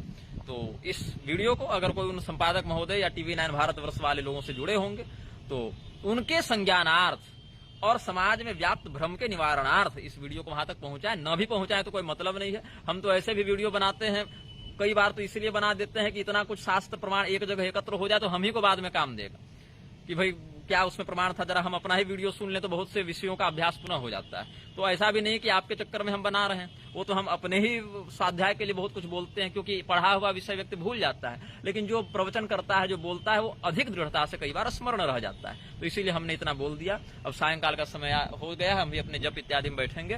तब तक के लिए श्रीमन्नारायण। अब 5 दिन आप लोग आराम कीजिए, उसके बाद लिंगायत पर हम 5-6 दिनों के बाद एक वक्तव्य निर्गत करने का प्रयास करेंगे। श्रीमन्नारायण। हर हर महादेव। नमश्चंडिकाय। श्री रामचंद्राय नमः। श्रीमन्नारायण। संध्या काल के कारण एक बात हम इस वक्तव्य में बोलना भूल गए थे, एक विषय छूट गया था। श्री रामचंद्र जी परब्रह्म के स्वरूप तो हैं ही, परब्रह्म ही हैं, लेकिन निराकार होने के बाद भी, निराकृति होने के बाद भी, और यहां निराकार का अर्थ है आकार रहित, यहाँ निराकार का अर्थ नहीं जिससे आकार निकले, आकार रहित होने के बाद भी वह परमात्मा क्यों साकार होते हैं। क्योंकि संपादक ने कहा कि साकार है श्री रामचंद्र जी और ओंकार निराकार है, और रामभद्राचार्य ने कहा कि निराकार का अर्थ ये नहीं है कि ऐसे तो कहा रामचंद्र जी ही ओंकार है, वो भी ठीक कहा। तो लेकिन ये जो कह दिया कि निराकार का अर्थ वहां यह नहीं कि आकृति रहित है, आकार रहित है, अपितु यह अर्थ है कि जहां से सभी आकार निकले। लेकिन यहां पर जो मैं प्रमाण देने जा रहा हूं उसमें यही सिद्ध होता है कि निराकार का अर्थ आकार रहित ही वहां ग्रहण करना चाहिए। अपादिपाणो जवनो गृहीता वीक्षतेप्यदृक् अकर्ण सृणोत्येत शब्द रूपम परम वेत्ति वेद्यम स सर्वज्ञान वेद्यो विद्यते प्रभु, वेत्ति वेद्यम स सर्वज्ञान वेद्यो विद्यते प्रभु, स महापुरुष पुंसाम स्त्रीणाम पुंजक्ति लक्षण। वो परमेश्वर जो है बिना पैर के भी गतिशील हैं, आकृति का निषेध करते जा रहे हैं, बिना पैर के भी गतिशील हैं, बिना हाथ के भी ग्रहण करने में समर्थ हैं, बिना आंख के देखते हैं, बिना कान के सुनते हैं, और शब्द के रूप में महान हैं। शब्द रूपम परम। शब्द क्या है? तो आदि शब्द क्या है? प्रणव है। वे सभी ज्ञातव्य विषयों को जानते हैं, मतलब सर्वज्ञ हैं। लेकिन अगर हम केवल ज्ञान के माध्यम से उनको हम पकड़ना चाहें तो लौकिक ज्ञान से नहीं, अपितु उसके लिए परब्रह्म का तत्व ज्ञान ही निमित्त होता है। और अगर स्त्रियों की बात करें तो स्त्रीणाम पुंजक्ति लक्षण, स्त्रियों में पुरुष के रूप में विद्यमान है। मतलब स्त्री तो शरीर को हो गया ना, शरीर की उपाधि हो गई, स्त्री नर मादा वाला स्त्री पुरुष कह रहे हैं। वहां पुंजक्ति लक्षण पुरुष का अर्थ है कि स्त्रियों का भी शरीर है लेकिन आत्म तत्व के रूप में विद्यमान रहेंगे। तो पुरुषो देहेषु सेते इति पुरुषः, जो पुरुष संज्ञक शरीर में निवास करे वह पुरुष कहलाता है। लेकिन स्वयं क्या है? तो स्त्री पुन नपुंसकाकार रहित पुरुषोत्तम, स्वयं वो पुरुषोत्तम है। वह भगवान क्या है? स्त्री पुरुष या नपुंसक, ये जो देहगत लिंग है इनके आकार से रहित हैं। स्त्री पुन नपुंसकाकार रहित पुरुषोत्तम, आकार से रहित यहां पर बताया। सर्वेश्वर सर्वरूप सर्वदेव मयो हरि। कहां से बता रहा हूं? अगस्त संहिता के दूसरे अध्याय से बता रहा हूं, भगवान महादेव और भगवती पार्वती के संवाद के माध्यम से। सत्व ज्ञान मयो नमतो नादिरानंद उच्यते अजः स्मरण मात्रेण जन्मादि क्लेश भंजन तस्यात्मधीष्ट सर्वेशा पुनरावृत्ति कर्तनी। वह अजन्मा होने के बाद भी स्मरण मात्र से ही सभी प्राणियों के जन्म इत्यादि कष्ट को दूर कर देते हैं। अजन्मा होने के बाद भी प्रकट होते हैं। कैसे प्रकट होते हैं? और उस परमात्म तत्व का चिंतन करने वाला व्यक्ति स्वयं भी बार बार जन्म मरण के चक्र से छूट जाता है। अब वो अजन्मा होने पर भी जन्म क्यों लेते हैं तब बताया।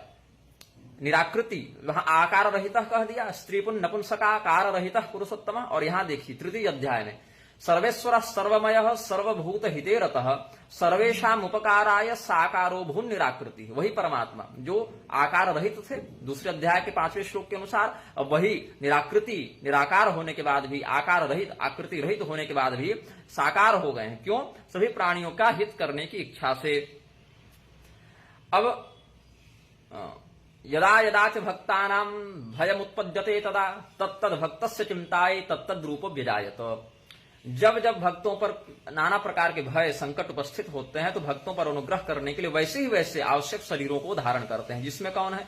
मत्स्य कूर्म वराहादि रूपेण परमार्थविद तत्त कालेषु संभूय सर्वेशाम पिपाकरोत। मत्स्य कूर्म वराह इत्यादि अवतारों के माध्यम से अजन्मा है फिर भी जन्म लेते हैं, अनंत हैं फिर भी एक निश्चित कालक्रम करते हैं। 125 साल रहेंगे श्री कृष्ण अवतार में, 11,000 या 13,000 साल रहेंगे श्री राम अवतार में। ऐसे अजोयम जायते नंतः शांतो भूत भूत भावनः कदाचिदवतीर्यायम मंद भक्तानुकंपया। और वही परमात्मा जो क्षीर सागर में लक्ष्मी के साथ शयन करते हैं, शेषनाग की शैया पर जो विराजते हैं, जो शंख चक्र इत्यादि से युक्त हैं, वही दशरथ पुत्र श्री राम के रूप में आए हैं। ऐसा अगस्त संहिता के तीसरे अध्याय में कहते हैं। यहीं पर श्री रामचंद्र जी के जो अवतार का वर्णन करते हैं रामभद्राचार्य का, वह प्रलाप भी खंडित हो जाता है कि ये विष्णु के अवतार नहीं है, सीता जी लक्ष्मी के अवतार नहीं है, लक्ष्मण जी शेषनाग के अवतार नहीं है। ये सब जो बकवास करते रहते हैं ना ये असाधारण जगत गुरु, तो क्या कहते हैं? क्षीराब्धे देव देवेशो लक्ष्म्या नारायणो भुवि सशेष शंख चक्राभ्याम देवर ब्रह्मादिभिः सह त्रेता युगे दाशरथिर भूत्वा नारायणो बभौ शेषो भूल लक्ष्मणो लक्ष्मी शंख चक्रे च जानकी जातो भरत शत्रुघ्नौ देवा सर्वेपि वानरा बभूवुरेवं सर्वेपि देवर्षि भय शान्तये तत्र नारायणो देवो श्रीराम इति विश्रुतः सर्वलोकोपकाराय भूमौ शौर्यस्ववातरत्। सूर्यवंश में भगवान नारायण का श्री रामावतार हुआ। भगवान के साथ साथ उनकी शक्ति भगवती लक्ष्मी जी का श्री सीता जी के रूप में अवतार हुआ, शंख और चक्र बने भरत और शत्रुघ्न, और शेषनाग लक्ष्मण के रूप में आए। यह इस प्रमाण से सिद्ध होता है। लेकिन जिसको नहीं मानना है, थेथरई करनी है, तो थेथरई पीठाधीश्वर जो होंगे वही कहते रहते हैं भाई कि अच्छा, सबसे बड़ी बात है कि ये जो त्रिदंड फेंकने की बार बार धमकी देते हैं, त्रिदंड फेंक देंगे, त्रिदंड इन्होंने धारण ही किया है कि फेंकने की धमकी दे सके। लोग कहेंगे भैया मत फेंकना, चलो तुम ही सही हो। लेकिन वास्तुतः देखा जाए तो इस व्यक्ति को त्रिदंड का अधिकार ही नहीं है। अब अनधिकारी के बंदर के हाथ में उस्तुरा दोगे तो हजामत थोड़े बनाएगा, गला ही काटेगा। तो अनधिकारी के हाथ में अधिकार दोगे तो दुरुपयोग करेगा। ऐसे त्रिदंड का अधिकार ही नहीं है, संन्यास का अधिकार ही नहीं है इनको, दंड संन्यास का। और उस स्थिति में इन्होंने जो दंड धारण कर भी लिया स्वेच्छा से, दुराग्रह पूर्वक, तो बार बार उसका अपमान स्वयं करते रहते हैं। जहां पर विवस्त्रा है, जहां पर नग्न स्त्री का अर्थ लेना है, वस्त्रहीना स्त्री का अर्थ लेना है, वहां विवस्त्रा में विशिष्ट वस्त्रा लगा देते हैं। जहां पर निराकार का अर्थ लेना है, आकृति रहित, तो वहां पर जहां से सभी आकार निकले वैसा अर्थ लगा देते हैं। तो विश्वविद्यालय के कुलाधिपति हैं, तो मैंने उदाहरण दिया था कि विशिष्टानाम सुना विद्यालय विश्वविद्यालय कह के तो कुलपति को कुत्ता सिद्ध कर सकता है आदमी व्याकरण के दुरुपयोग से, कुत्ता को देवता और देवता को कुत्ता भी सिद्ध कर सकता है। तो इसीलिए व्याकरण का अनर्थ नहीं करना चाहिए। सब कुछ देखकर जानकर भी जो व्यक्ति इस प्रकार का प्रलाप करेगा, इस प्रकार की मूर्खता का कदम कदम पर स्ववाणी से परिचय देगा, तो पटरी से हटकर परंपरा विहीन होकर या कुछ अनोखा बोलने के चक्कर में कुछ अलग बोल देंगे और हम प्रसिद्ध हो जाएंगे, अधिक विद्वान माने जाएंगे, ऐसा मत समझिए। अपितु परंपरा हानि करते हुए अगर आप अनर्थ करेंगे तो विद्वानों के मध्य उपहास के पात्र बनेंगे।